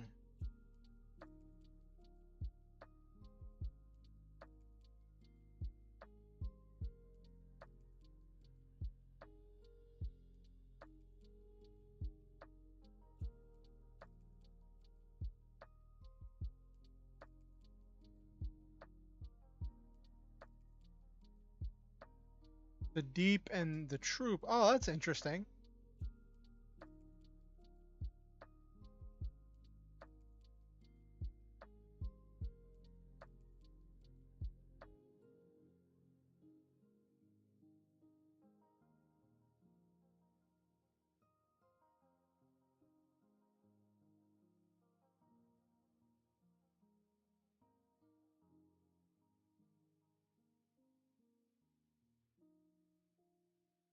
Ready, eloquent bipedal plantain grade deer. I want to touch his grip. All right, there, dear lover. Dear lover. So I just finished writing a synopsis for the story, so I can actually rattle that off to you to explain what this story is about.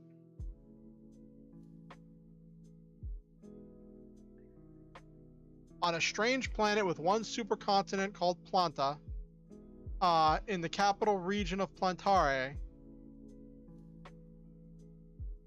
It must be interesting, I guess.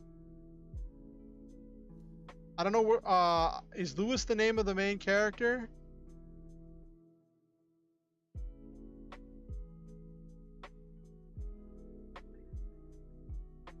Dear lover, is Lewis the name of the main character in one of those books that you're talking about?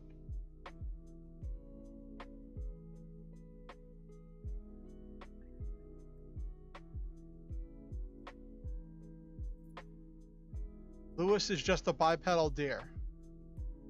Oh. Is that a friend of yours?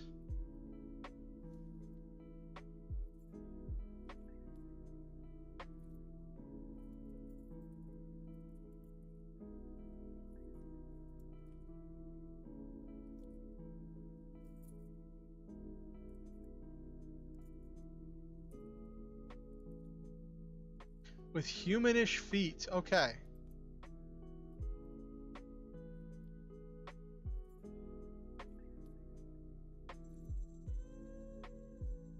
Ah, a little bit, dear lover, but you know what? I'm a writer, so like I hear weird.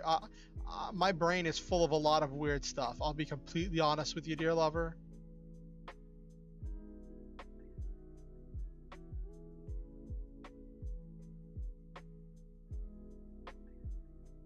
Just to be completely honest with you.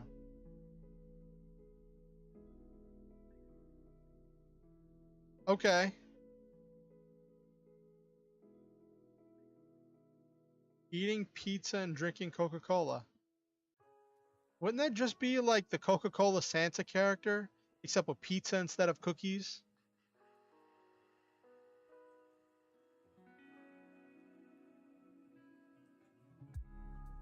A deer character from something you just saw a picture of him once, and he just stuck with you. He's your OC now. Like those are the rules. Those are the rules. He's your OC now. He lives rent free in your head. That's just the way it goes.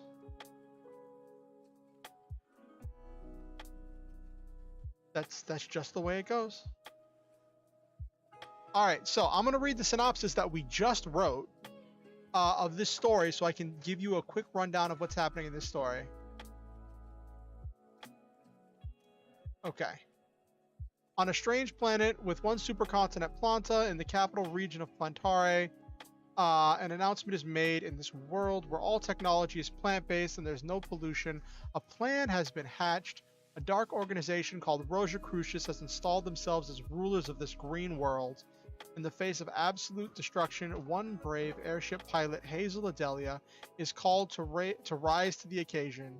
He's pushed out of his normal average life and is pressured by the expectations of so many people.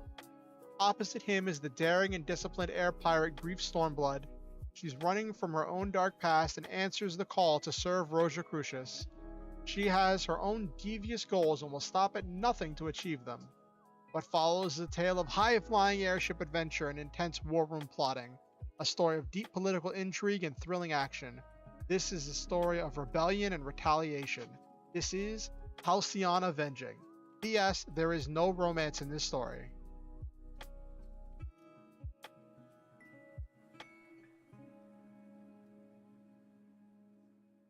Thank you, dear lover. The counter in the top left corner of the screen is my word counter. At least it was at the start of today. So far, yeah, I don't know how to write romance because I'm terrible at it, so I'm just not messing with it.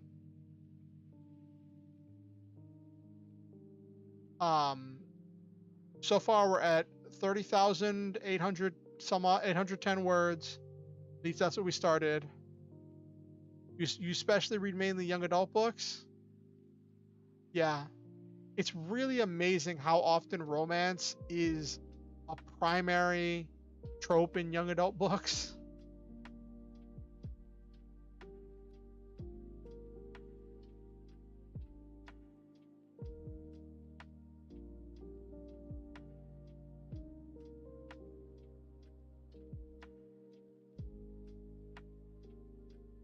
I feel you, dear lover. I feel you.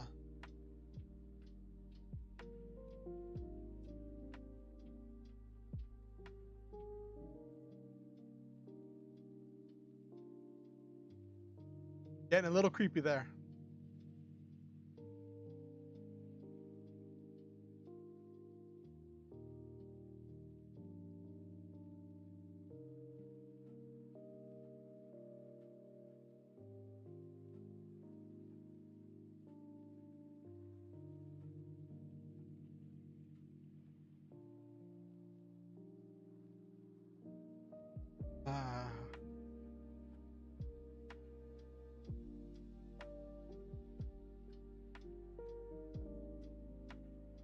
You know what?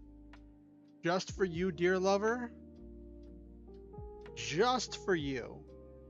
Because you've been a great member of the chat so far. I'm going to make a reference to a deer in the story right now. I was looking up about poop coffee because that's what's mainly sold at Fakes Coffee. So I was trying to determine what type of coffee the main character would be drinking right now, and we're gonna say he's drinking deer poop coffee. Just for you.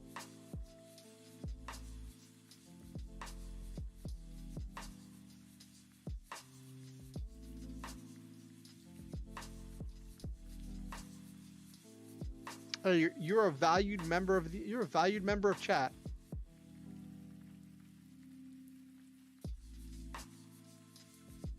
Hmm?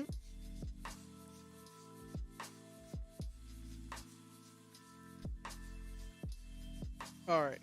I already did it. I did it, dear lover.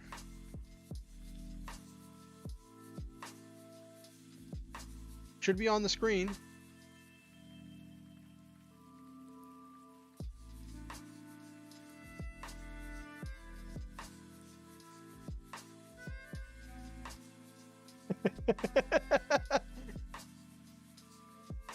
I mean, isn't that partially my job as a isn't that partially my job as a writer, dear lover?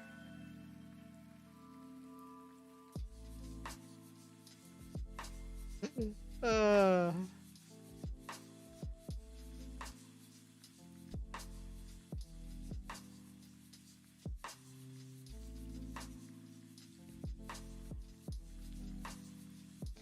you want full anonymity?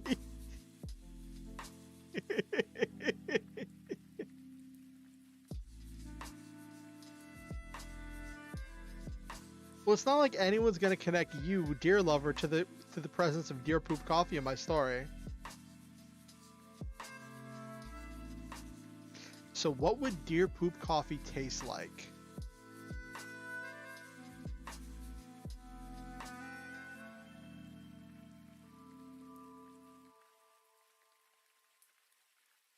Let me take a look. What's close to the size of a deer?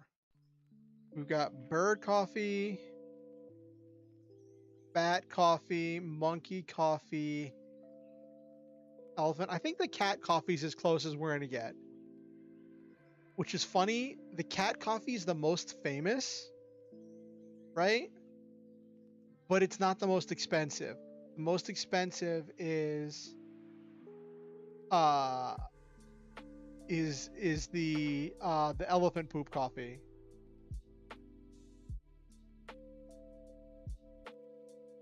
Okay.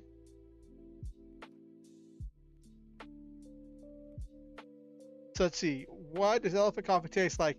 Unusual notes of spices, chocolate, and even grass. All right, so we're gonna say it as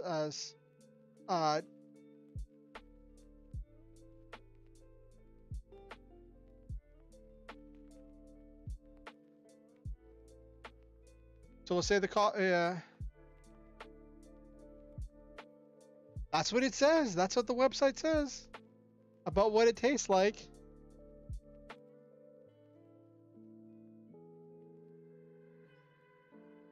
Yeah, we're doing the elephant coffee. Well, we're using the descriptors from elephant coffee. Actually, what's the civet coffee taste like? Copy of the walk. Smooth and balanced with an earthy flavor and a distinct lack of bitterness. So we'll say it's a smooth, chocolatey coffee.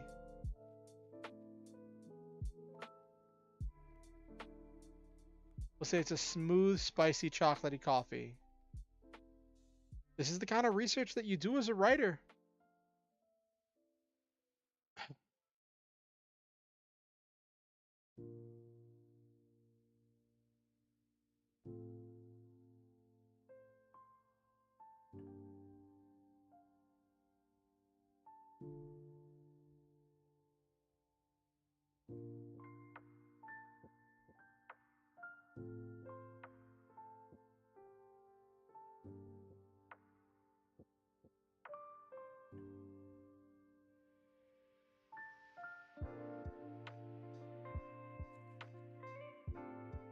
Hey, Okusan, working on some writing. Just doing some research on different types of poop coffees.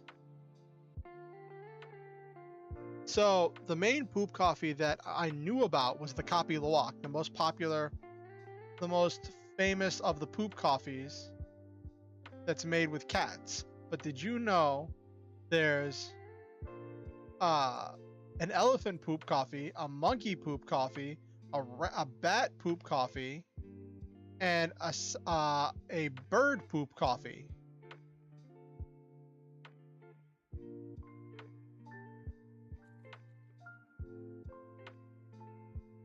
You did. You knew all of. Wait, hold on. I thought you were joking. Do you actually like partake consistently of poop coffees?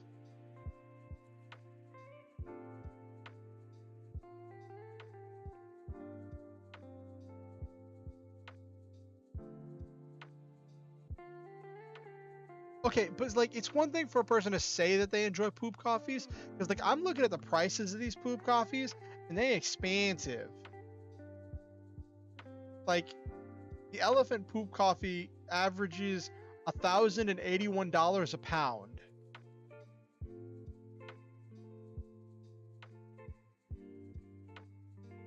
So I have no idea what a coffee shop would sell a cup of elephant poop coffee for. Like that'd be at least a $10 coffee. You've longed for it.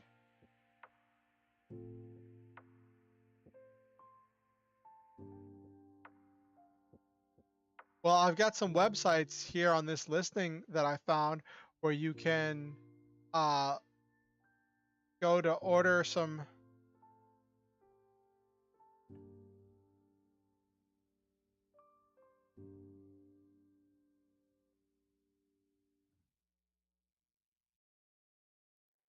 Where you can go to order some. It's just it's kind of expensive. Hold on. Yeah, they're all like $300 to $400 a pound, except for the elephant coffee, but that's just huge.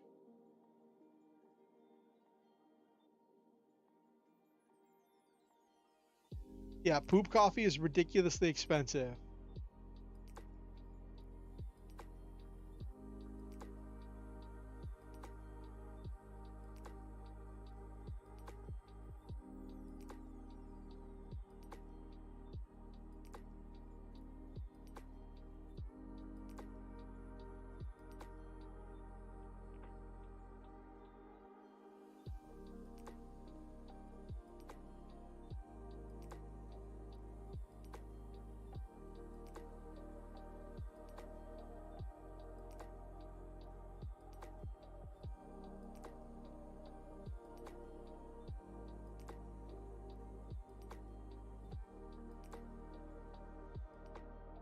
Anyway, Okusen, how was work? How was work today?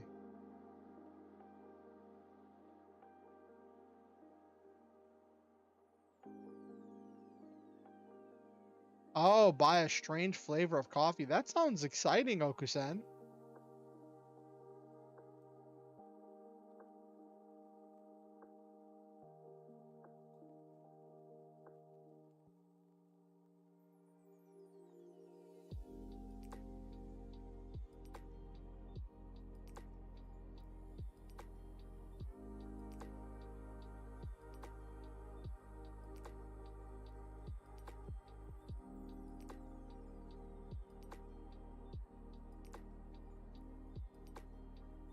No work for you today, just love. That sounds exciting, Okusen. Sounds like a great day.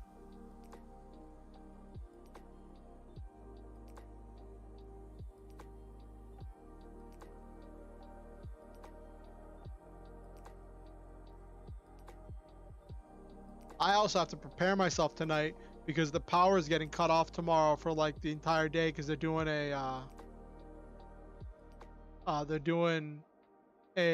whatchamacallit, a maintenance thing from like 6 a.m. to 2 p.m., which is normally when I'm asleep. So like I usually go to sleep around like 3:30 or 4. Sometimes I'll be up as late as 4:30 or 5, and I usually don't get up till like between noon and 2:30, sometimes around 3 o'clock. So like, it's not really going to affect me. It just means that I can't stream music to play into my headphones tonight. Which means I should probably get my hands on some music. I should probably download some music onto my phone, so I don't eat up my data with 8 hours of streaming.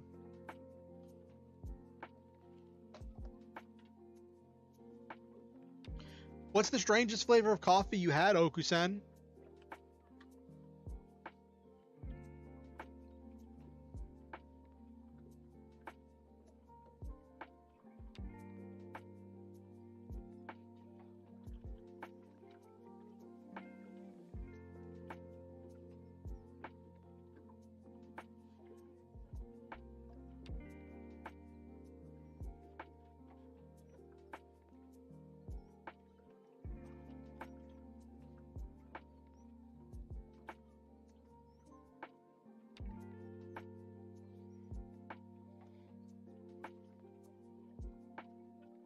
Oh, so you're gonna get coffee? You're gonna get bacon from coffee shops? So how are you gonna find? I didn't know coffee shops carried strange bacon, Okusen.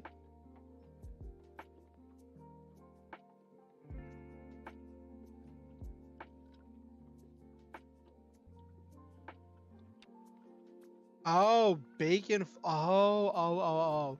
So you pick a theme. Okay. Where do you get bacon flavored coffee? That sounds horrifying.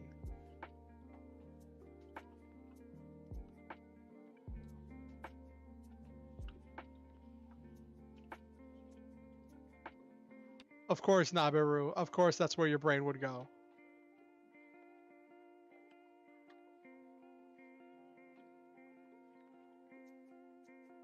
Oh, do they sell bacon flavored coffee?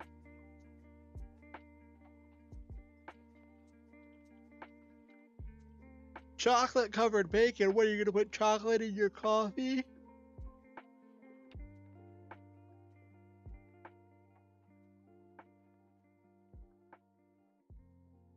No, wait, no, we're not walking past this. Silva, are you gonna put chocolate in your coffee?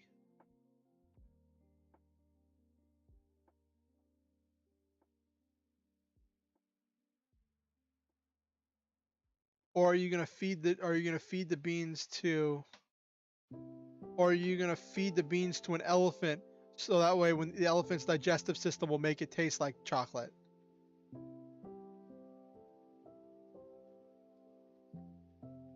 You hate coffee, then this entire segment must be horrifying for you.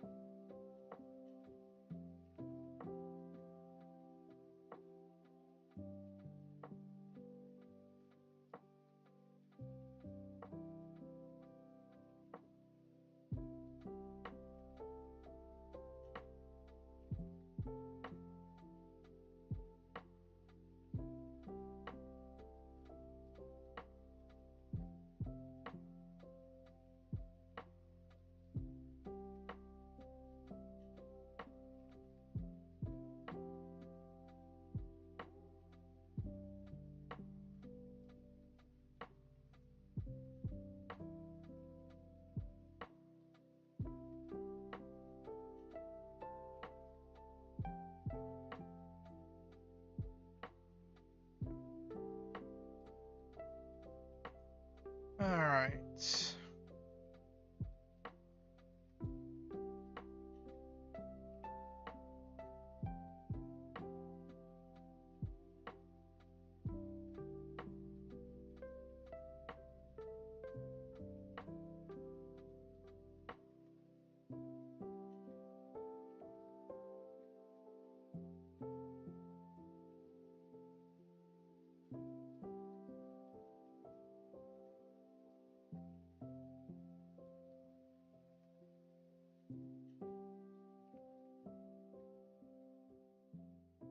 This is some bacon flavor, salt water, taffy, bacon, gum, bacon, popcorn, bacon, toothpaste, bacon, soda pop.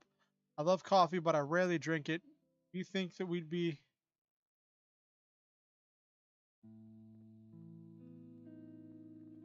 On bacon again after last time? I don't know.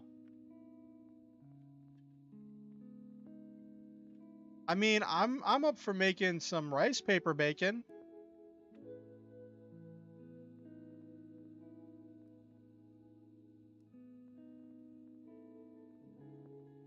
Oh, you're on another Final Fantasy 14 kick, Silva.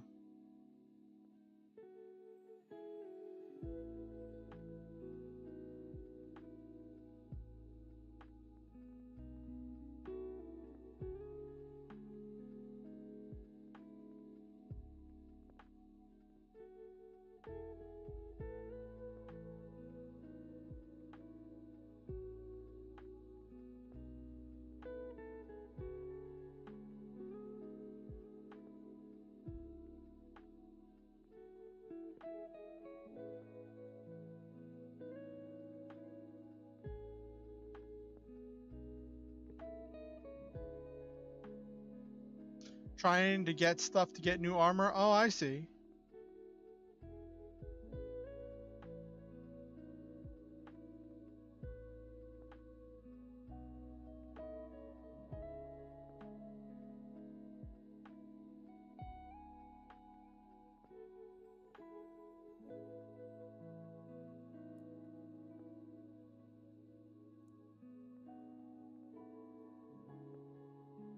Oh my gosh. Now I gotta go back to the last Fern scene and see if they were out, if I described them as being outside the cafe or not.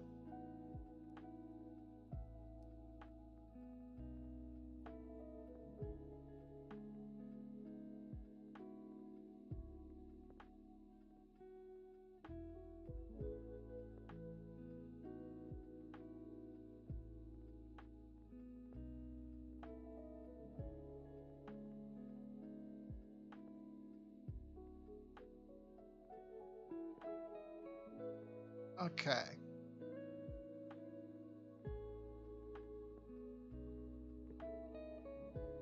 Oh no, Nabiru. Oh no.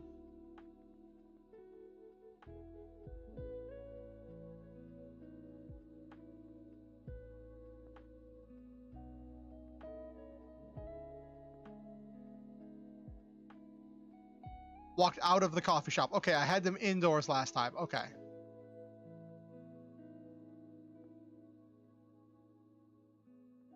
So I've already established that his main seat is inside. You didn't use any background music. Okay, Nabiru.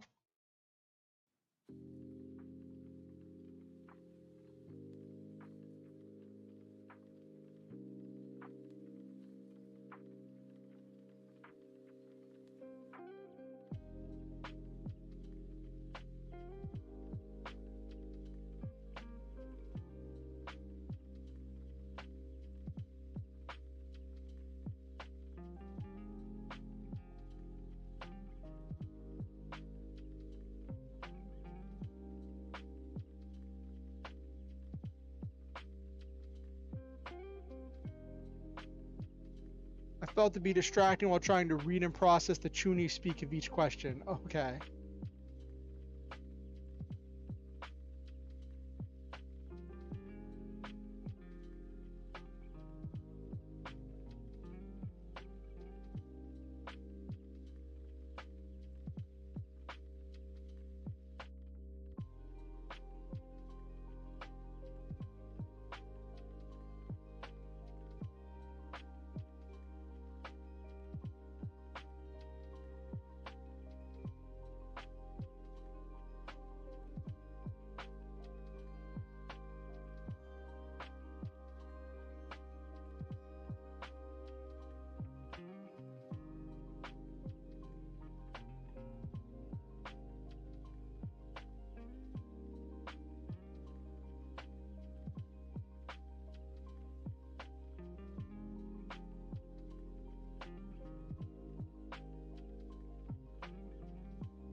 Oh, you finally read the screen and see the coffee? Oh, okay.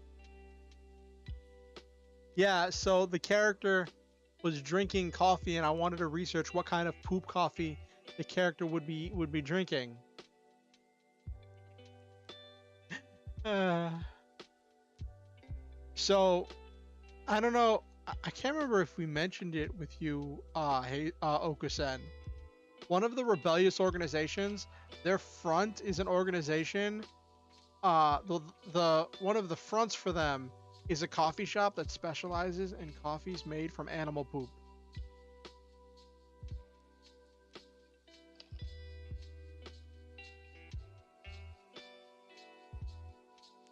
Except they source their animal poop coffee illegally. They call it the complex flavors of the common man.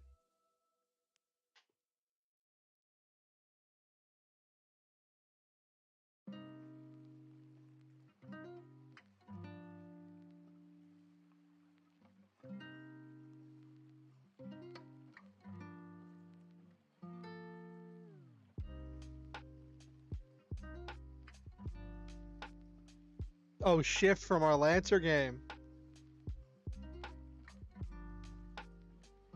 Yeah,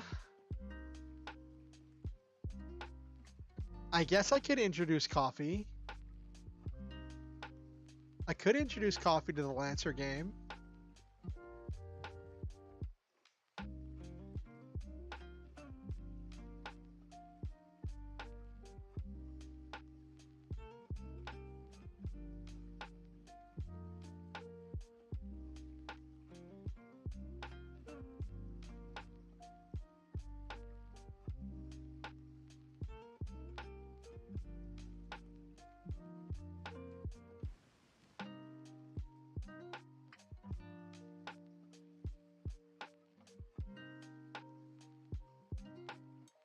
I didn't see any sweet coffees on the list of strange coffees.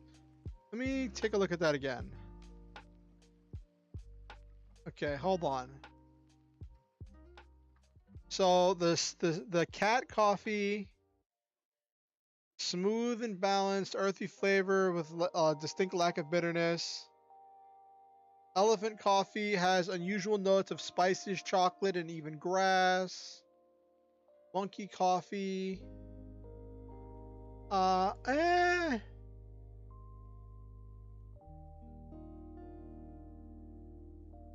So the monkey coffee they don't so much eat as much as they chew on and then spit up, and then their saliva is left to break down the coffee beans.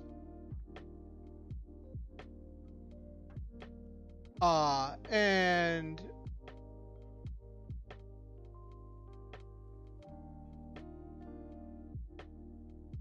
but the monkey coffee is heavy bodied, somewhat acidic, with interesting notes of vanilla, chocolate, and citrus. Bat coffee is another one of the saliva coffees. It's known for its floral, fruity, and light sweet taste. Okay, so we could do bats. I don't remember there being bat monsters, but it's not unheard of. Let's see, what's the bird coffee?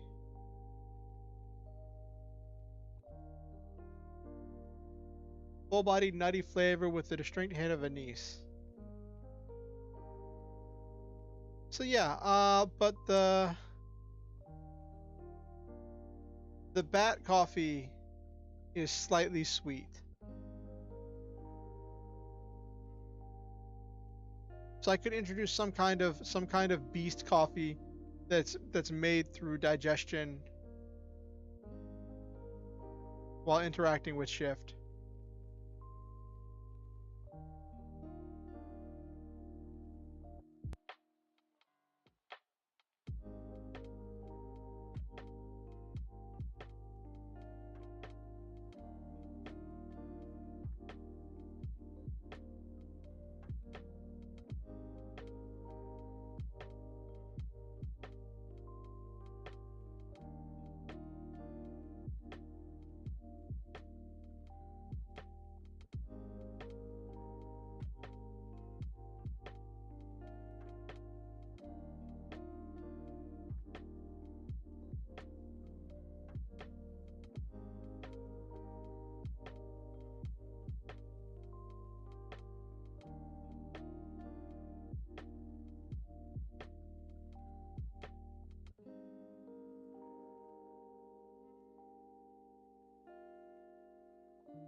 Hey, CeeLo.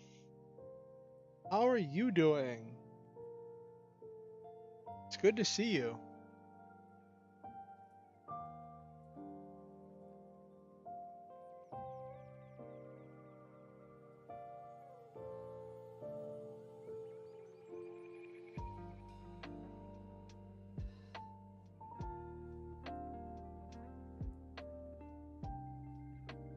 All right, all right. What you got for us, CeeLo? What is it that you have that you need an opinion on? I am all ears. As long as it's not anything dirty.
Welcome to the Rabbit Hole playlist with Hololive songs. Initially, I was going to make the format 3 songs per talent, 1 original, 1 cover, 1 collab. Okay, but now, okay, that sounds like a really good loadout. It's just hard to pick one of each.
But now I'm thinking of going instead for 2 songs each, an older one showing their starting point, their character song, and a newer one showing them at what I'd consider their peak.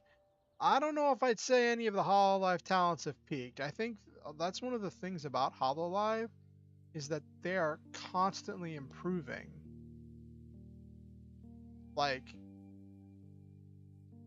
I'd say some of them have plateaued for a little bit, but like they are constantly pushing the envelope and finding new ways to challenge themselves. So, but at the same time, I also understand what you're talking about, where it's a then versus now. It's like kind of a time capsule of what is their peak right now.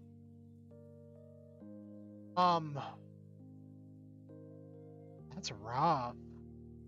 So the old format you had was 3 songs per talent, 1 original, 1 cover, 1 collab. But now you're looking at a two song where it's one is where they started like their character song, because everybody had a character song with it. Like everybody's first song was usually their lore song or their character song. And then another one that's where they're at right now. I don't know. Like I feel like doing 2 songs gives you space to fit more different talents faster on the playlist. Does that make sense? You get to go through the talents faster when it's only 2 songs, so you get a really nice cross section of all of the Hololive talents.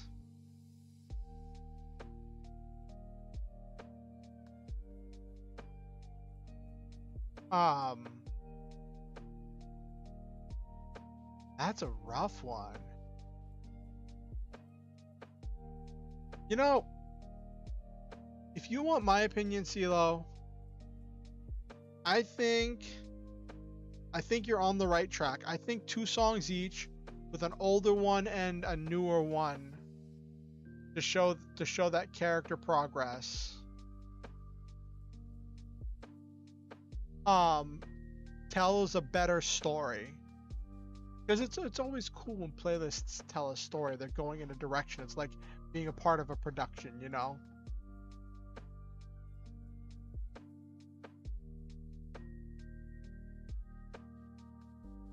But yeah, that's my 2 cents.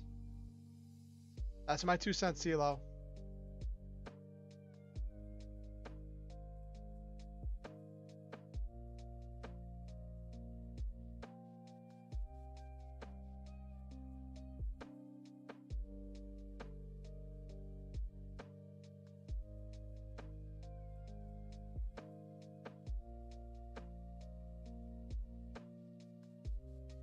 But at the end of the day, it's your playlist. You're probably like you're gonna be the one listening to it. You're gonna be the one sharing it with your friends. So make sure it's something that you're proud of.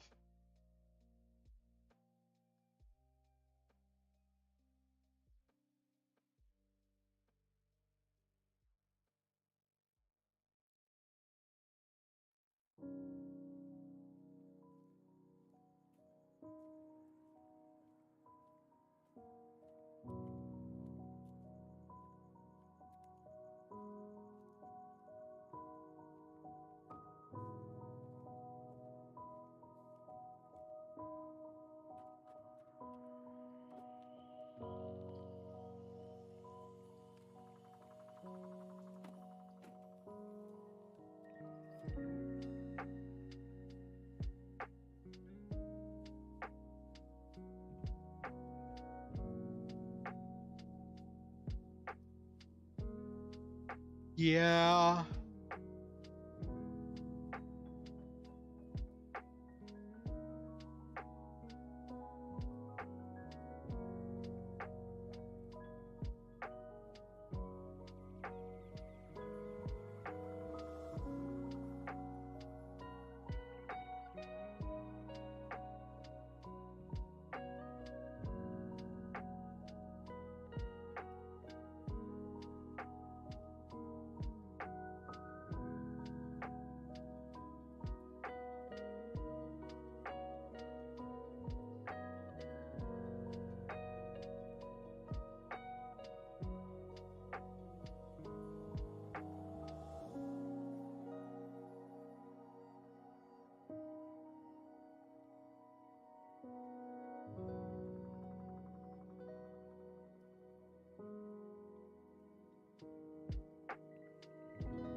Okay, CeeLo, have fun and good luck.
All right, Silva, I'm going to be winding down myself here in a little bit. I didn't even realize how much time we'd lost.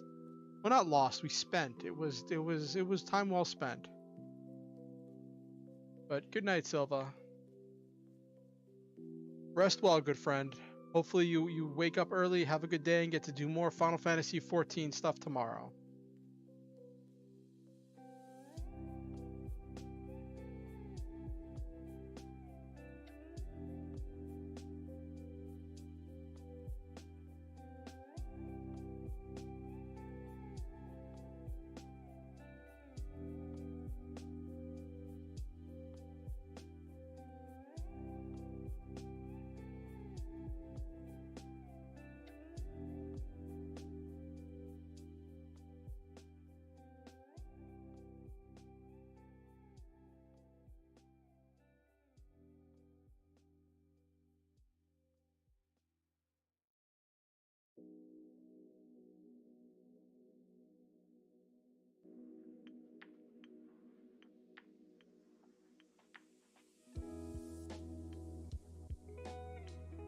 Uh-oh, I'm dropping frames. Can you all see me?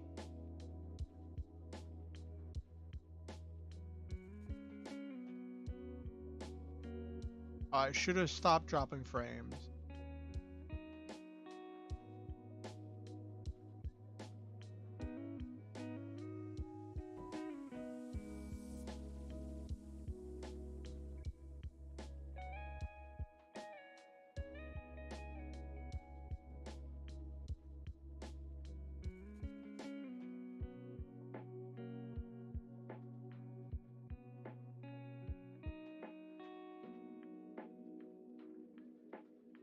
Any Can you all see and hear me?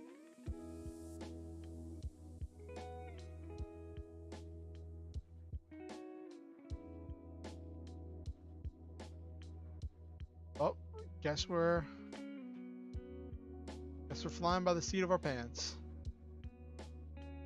It says I should have stopped dropping frames, so hopefully things are good.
Actually, I need to make a note of this, of what reports he got.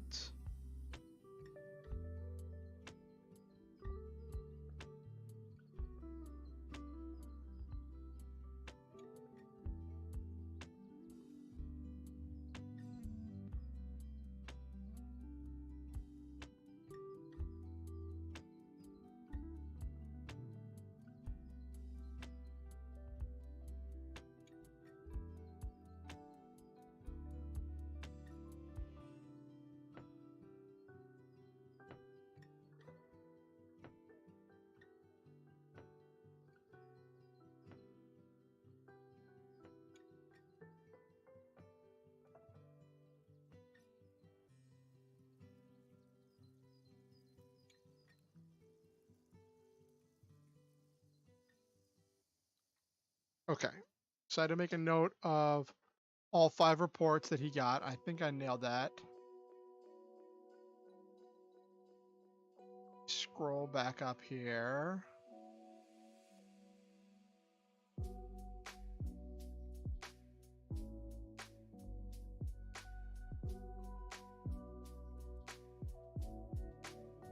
Got weapons.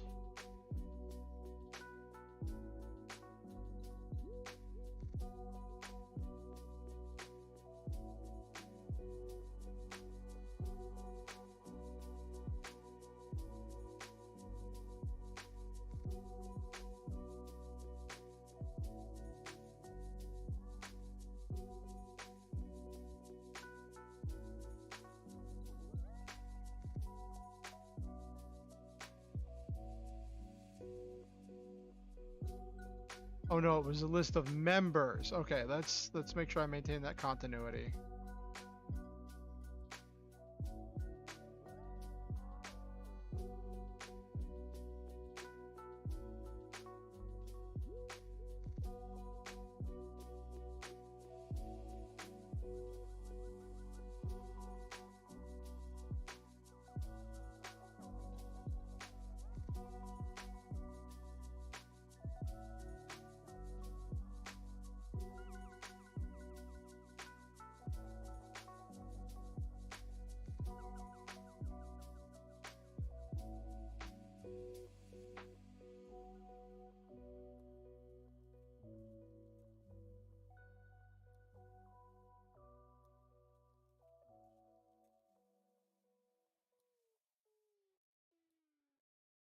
Okay.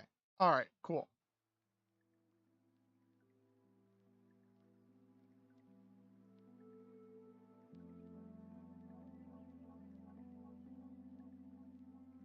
Okay.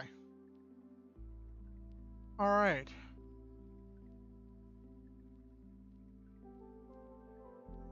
So there was no report.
Okay.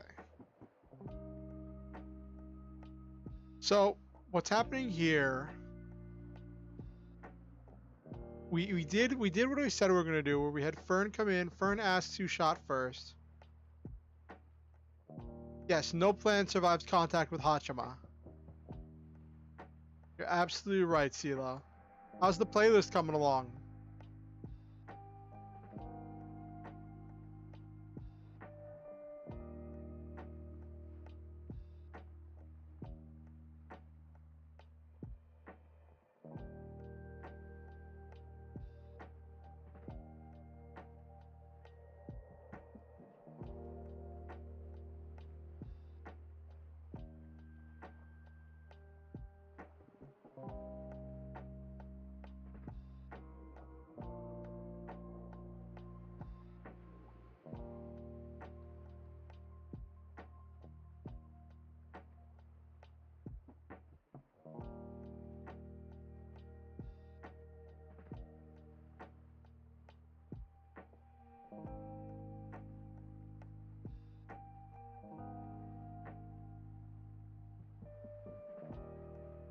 Sora, Roboco, Mel, Aki, thinking of what to do with Hachima.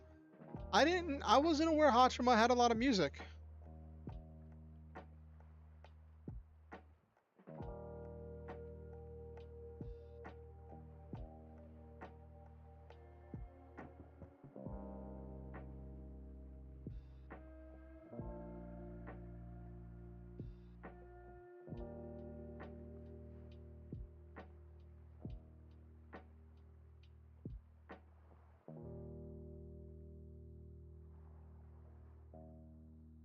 In a paradoxal box.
All music is great. I'm currently listening to Cali, Gura, Q, Marine's Treasure Box. Wasn't that the one they did?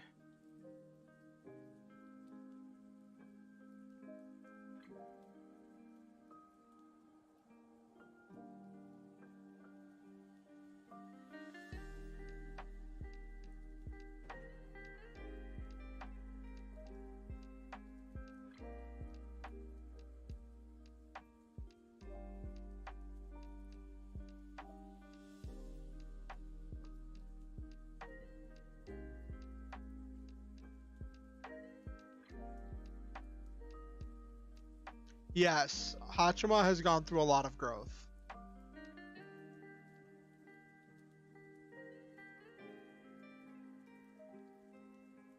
Oh, okay. What did you all think of those songs that came out that was the Kali Watame songs? What did you think of those?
Chronological order and do Red Hearth, her character song, then Echo that started with her split arc, then Infinity that wrapped it up. Oh, that's interesting, CeeLo.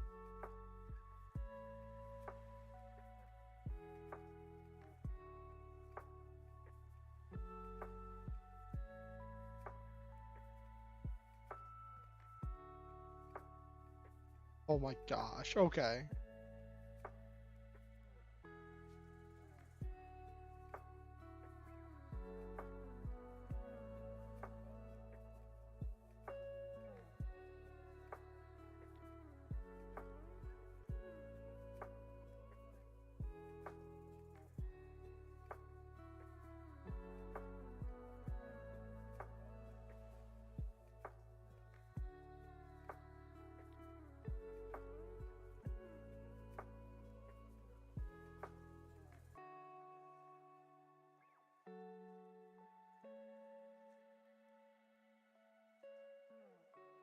Wadame's rap is catchy.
Ochame Kino. Is that the one where it's like, let's do the Hololive, where it's like, do, and then all of them do their introductions? Is that the one where they all do their introductions? I think I've heard most of the versions of that.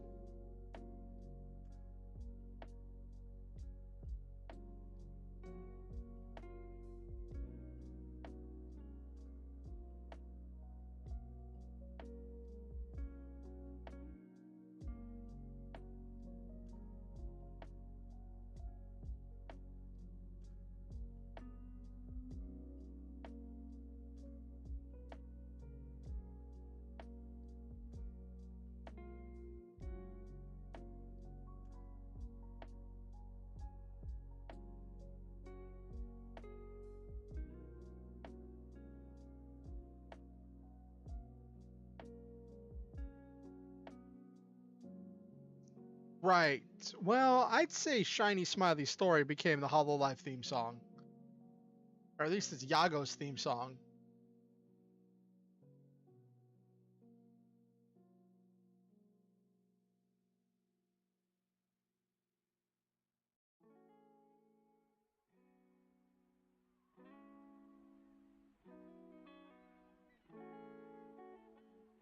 Hmm.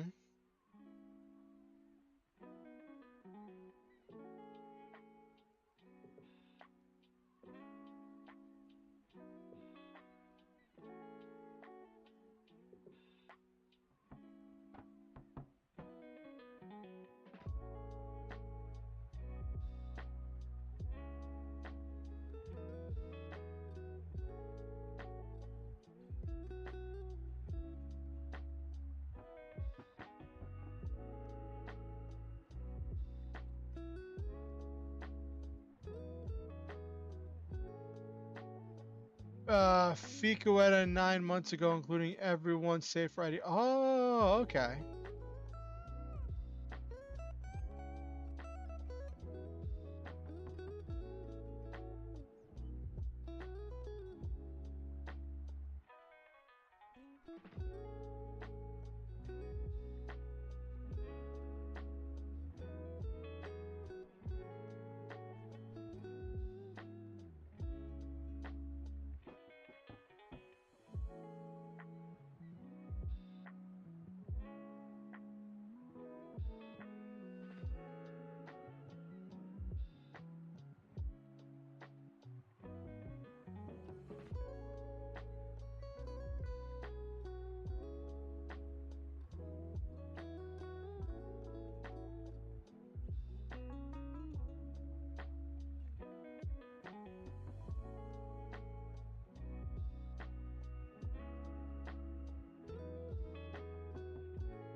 Hmm.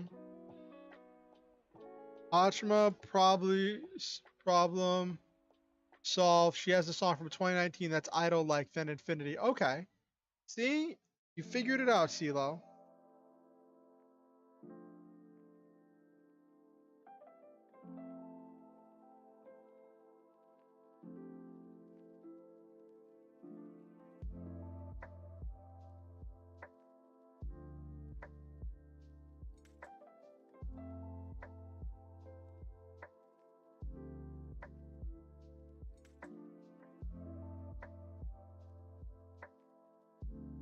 Taking a clip of Amelia reading Dr. Seuss turned into a rap pop on her. Oh my gosh.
Okay.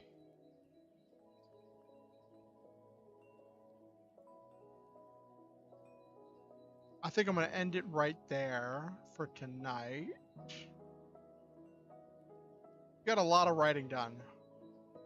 This chapter is going to be so long, I'm fairly certain that this chapter is going to be split into like 2 or 3 chapters. How much writing did we get done tonight? I mean, I know we wrote the synopsis, so that was pretty good.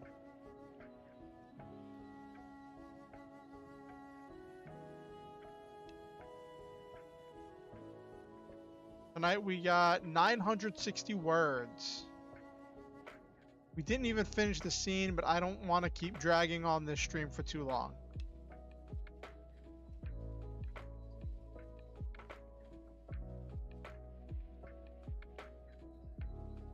I'm probably going to rename the chapter and split it in half before next stream.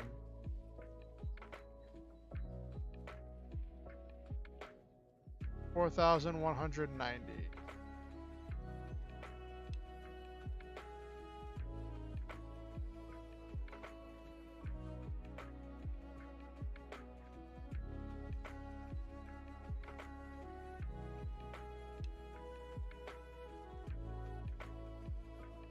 Yeah, I'd say we got a lot done. Like, I could probably keep going, but it's just getting late, and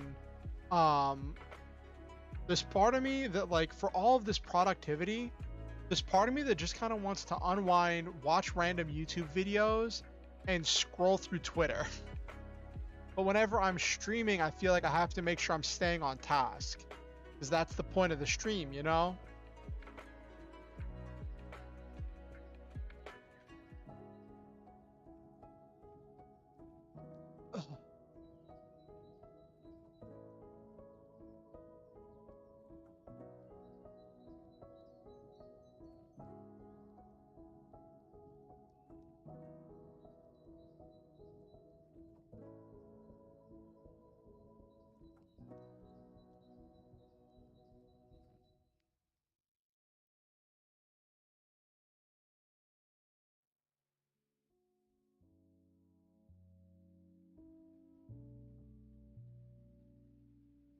31,707.70.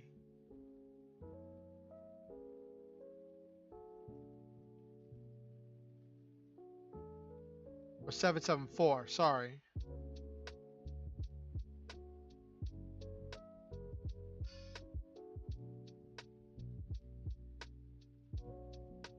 $31,774.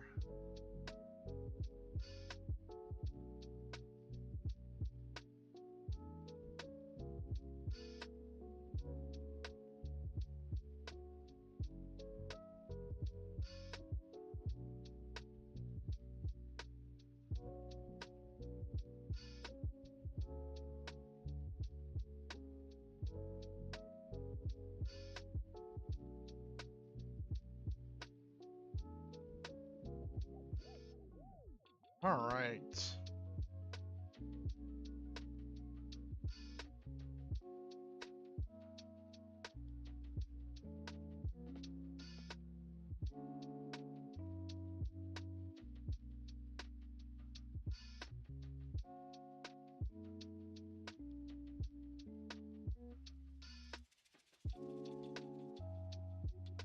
All right, so let's wind down for the night.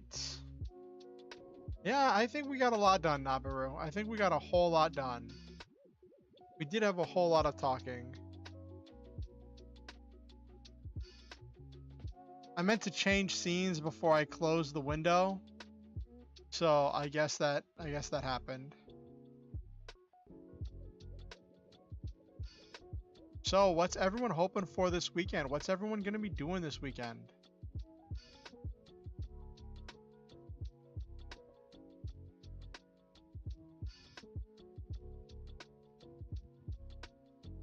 Yes, it was scuffed. It was definitely a scuffed glitch. I meant to change scenes before I closed the text document. But I didn't, and so it showed Lofi for a second. I mean, you all know I use Lo-Fi. It's in the description. It tells you I'm using Lo-Fi.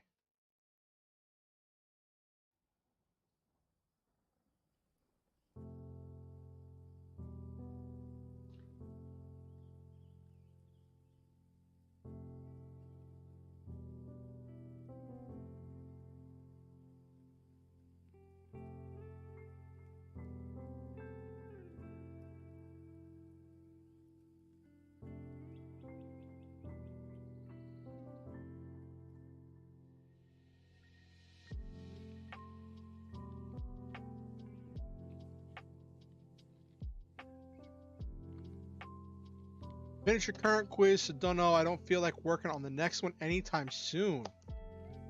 Okay, Nabiru.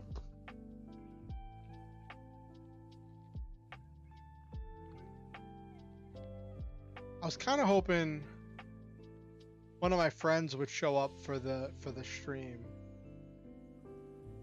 A fellow streamer who's kind of a friend of mine said that she wanted to catch my stream.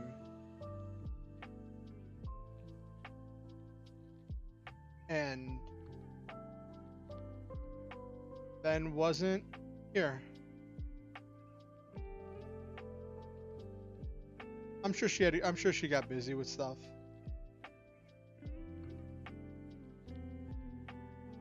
Life is always a challenge.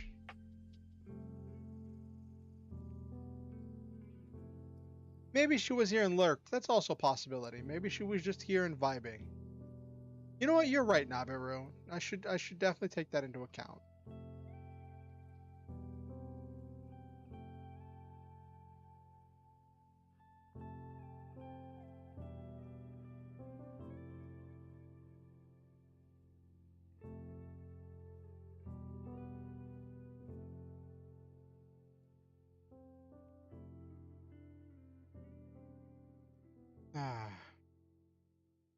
So what games are you going to be playing, Nabiru?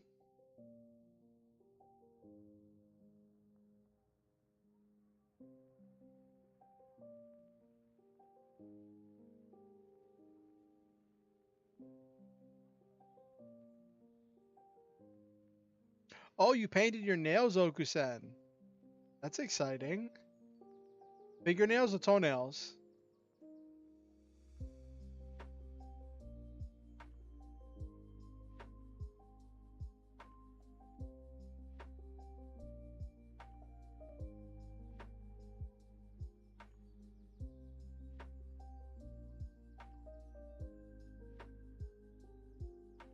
Ooh.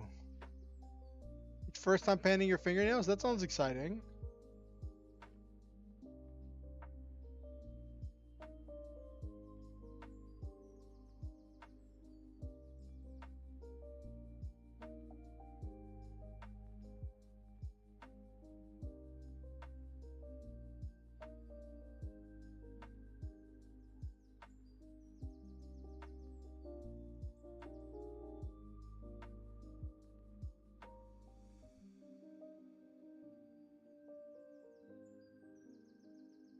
What color are you painting your fingernails, Okusen?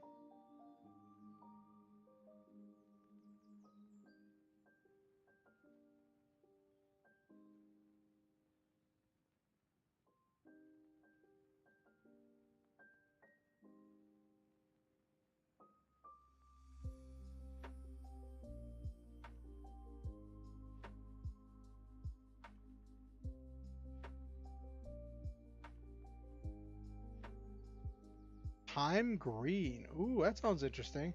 I've never heard of that color.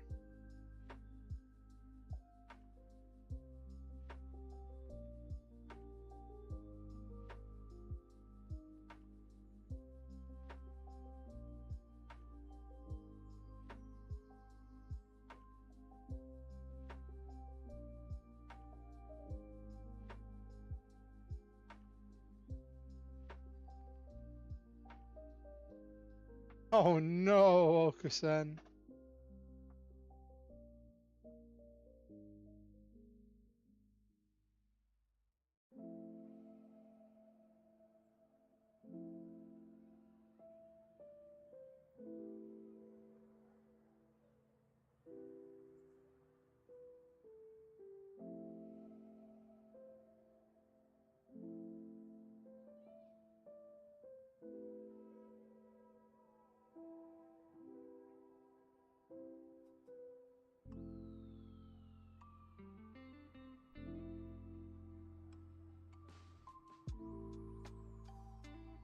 Ah, well,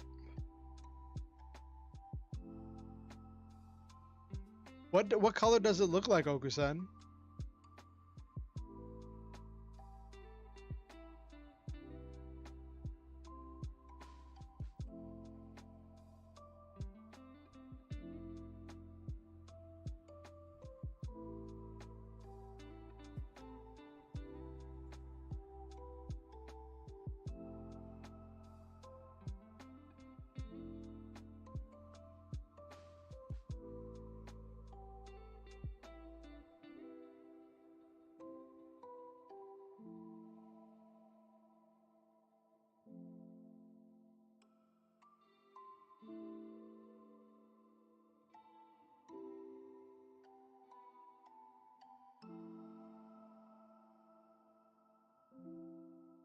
Like a grayish green, almost pastel-like thing. Oh, that's interesting.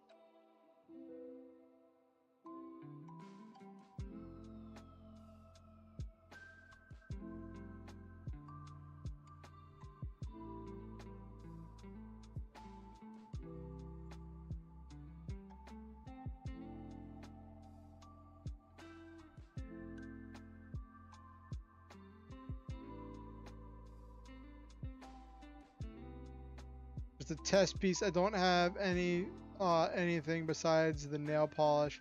I'll send a picture whenever I'm satisfied. Okay. All right, Okusen.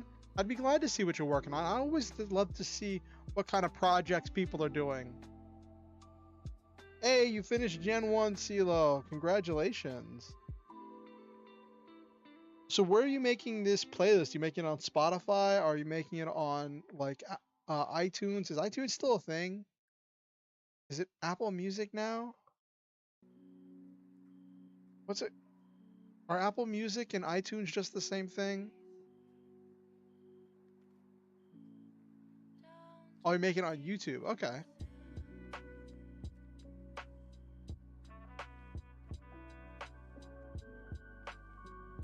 Well, that's cool.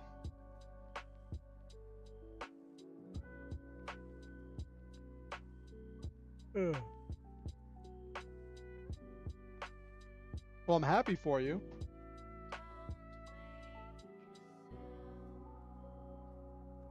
Oh, yeah, that's true.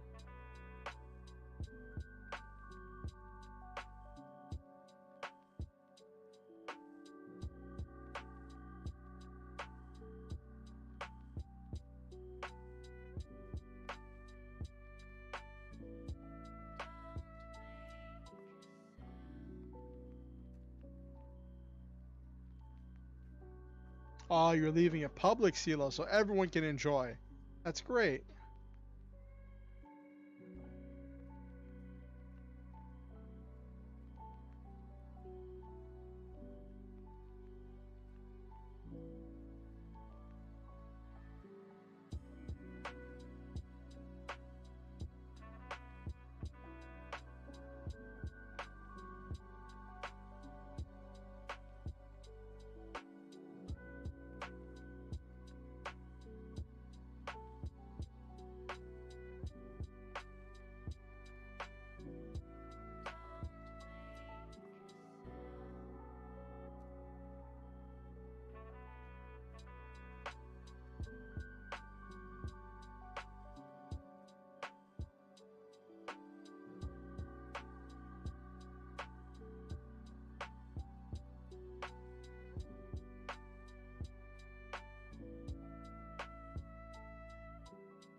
Anyway, let's wind down for the night.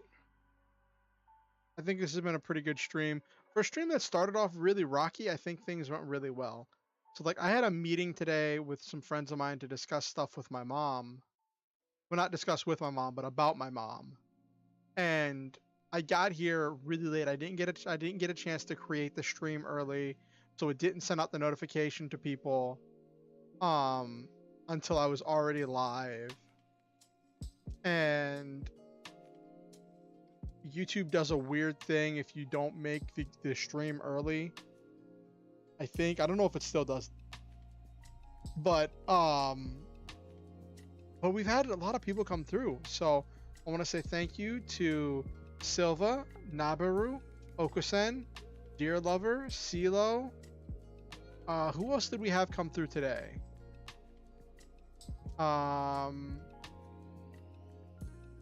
I'm trying to remember. Let me scroll through.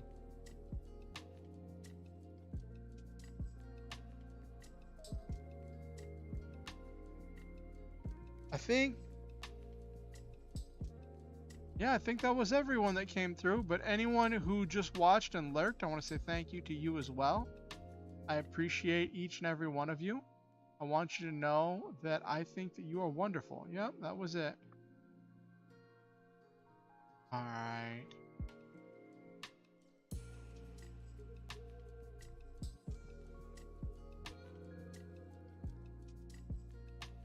Yeah, that's a pretty good synopsis of the stream, Nabiru. So I want to. I have a bit of a long outro, so I guess I'll start now. I want to tell all of you who showed up, anyone who watches the VOD later, I want to tell all of you that I think that you are wonderful, you are valuable, and you are important. I love each and every one of you, and I believe in all of you. I think that each one of you makes this world better in your own unique way just by existing in it, and I am grateful to live in a world with you in it. I care about all of you. I hope that you all have a good night, and always remember the motto: shoot for the stars, have wonderful adventures, live your dreams, and always, always, always stop to enjoy the memes. Have yourselves a good night, and also if you want to keep up with what I'm doing on YouTube, be sure to like, comment if anything you want to see me do on stream. I may not do it, but I will read it. Or any questions you have for me, you can comment it. Subscribe, ding the notification bell so you can be kept up to date with whenever I post new content or whenever I go live. share with your friends if you think any of your friends will enjoy this content. We're always glad to have new people coming into the community. And if you ever feel motivated to keep up with what I'm doing outside of YouTube, there's a link to the Discord for all of the fans, the Star Hunter Discord, where we do anime night as well as other activities. Not a whole lot of other activities right now. It's mostly anime night, but yeah. So there's a link to that in the description. Also, there's a link to my Twitter where you can follow me on Twitter, where I am pretty active. I post on Twitter pretty much every day.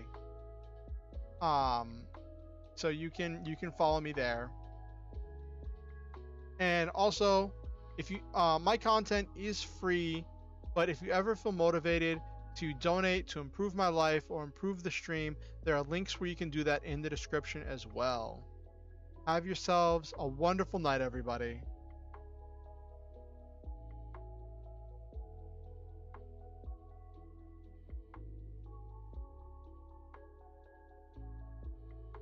Yep, definitely short and simple, CeeLo. Short and simple. Even though, doesn't Susue have like a bunch of songs? Anyway, good night.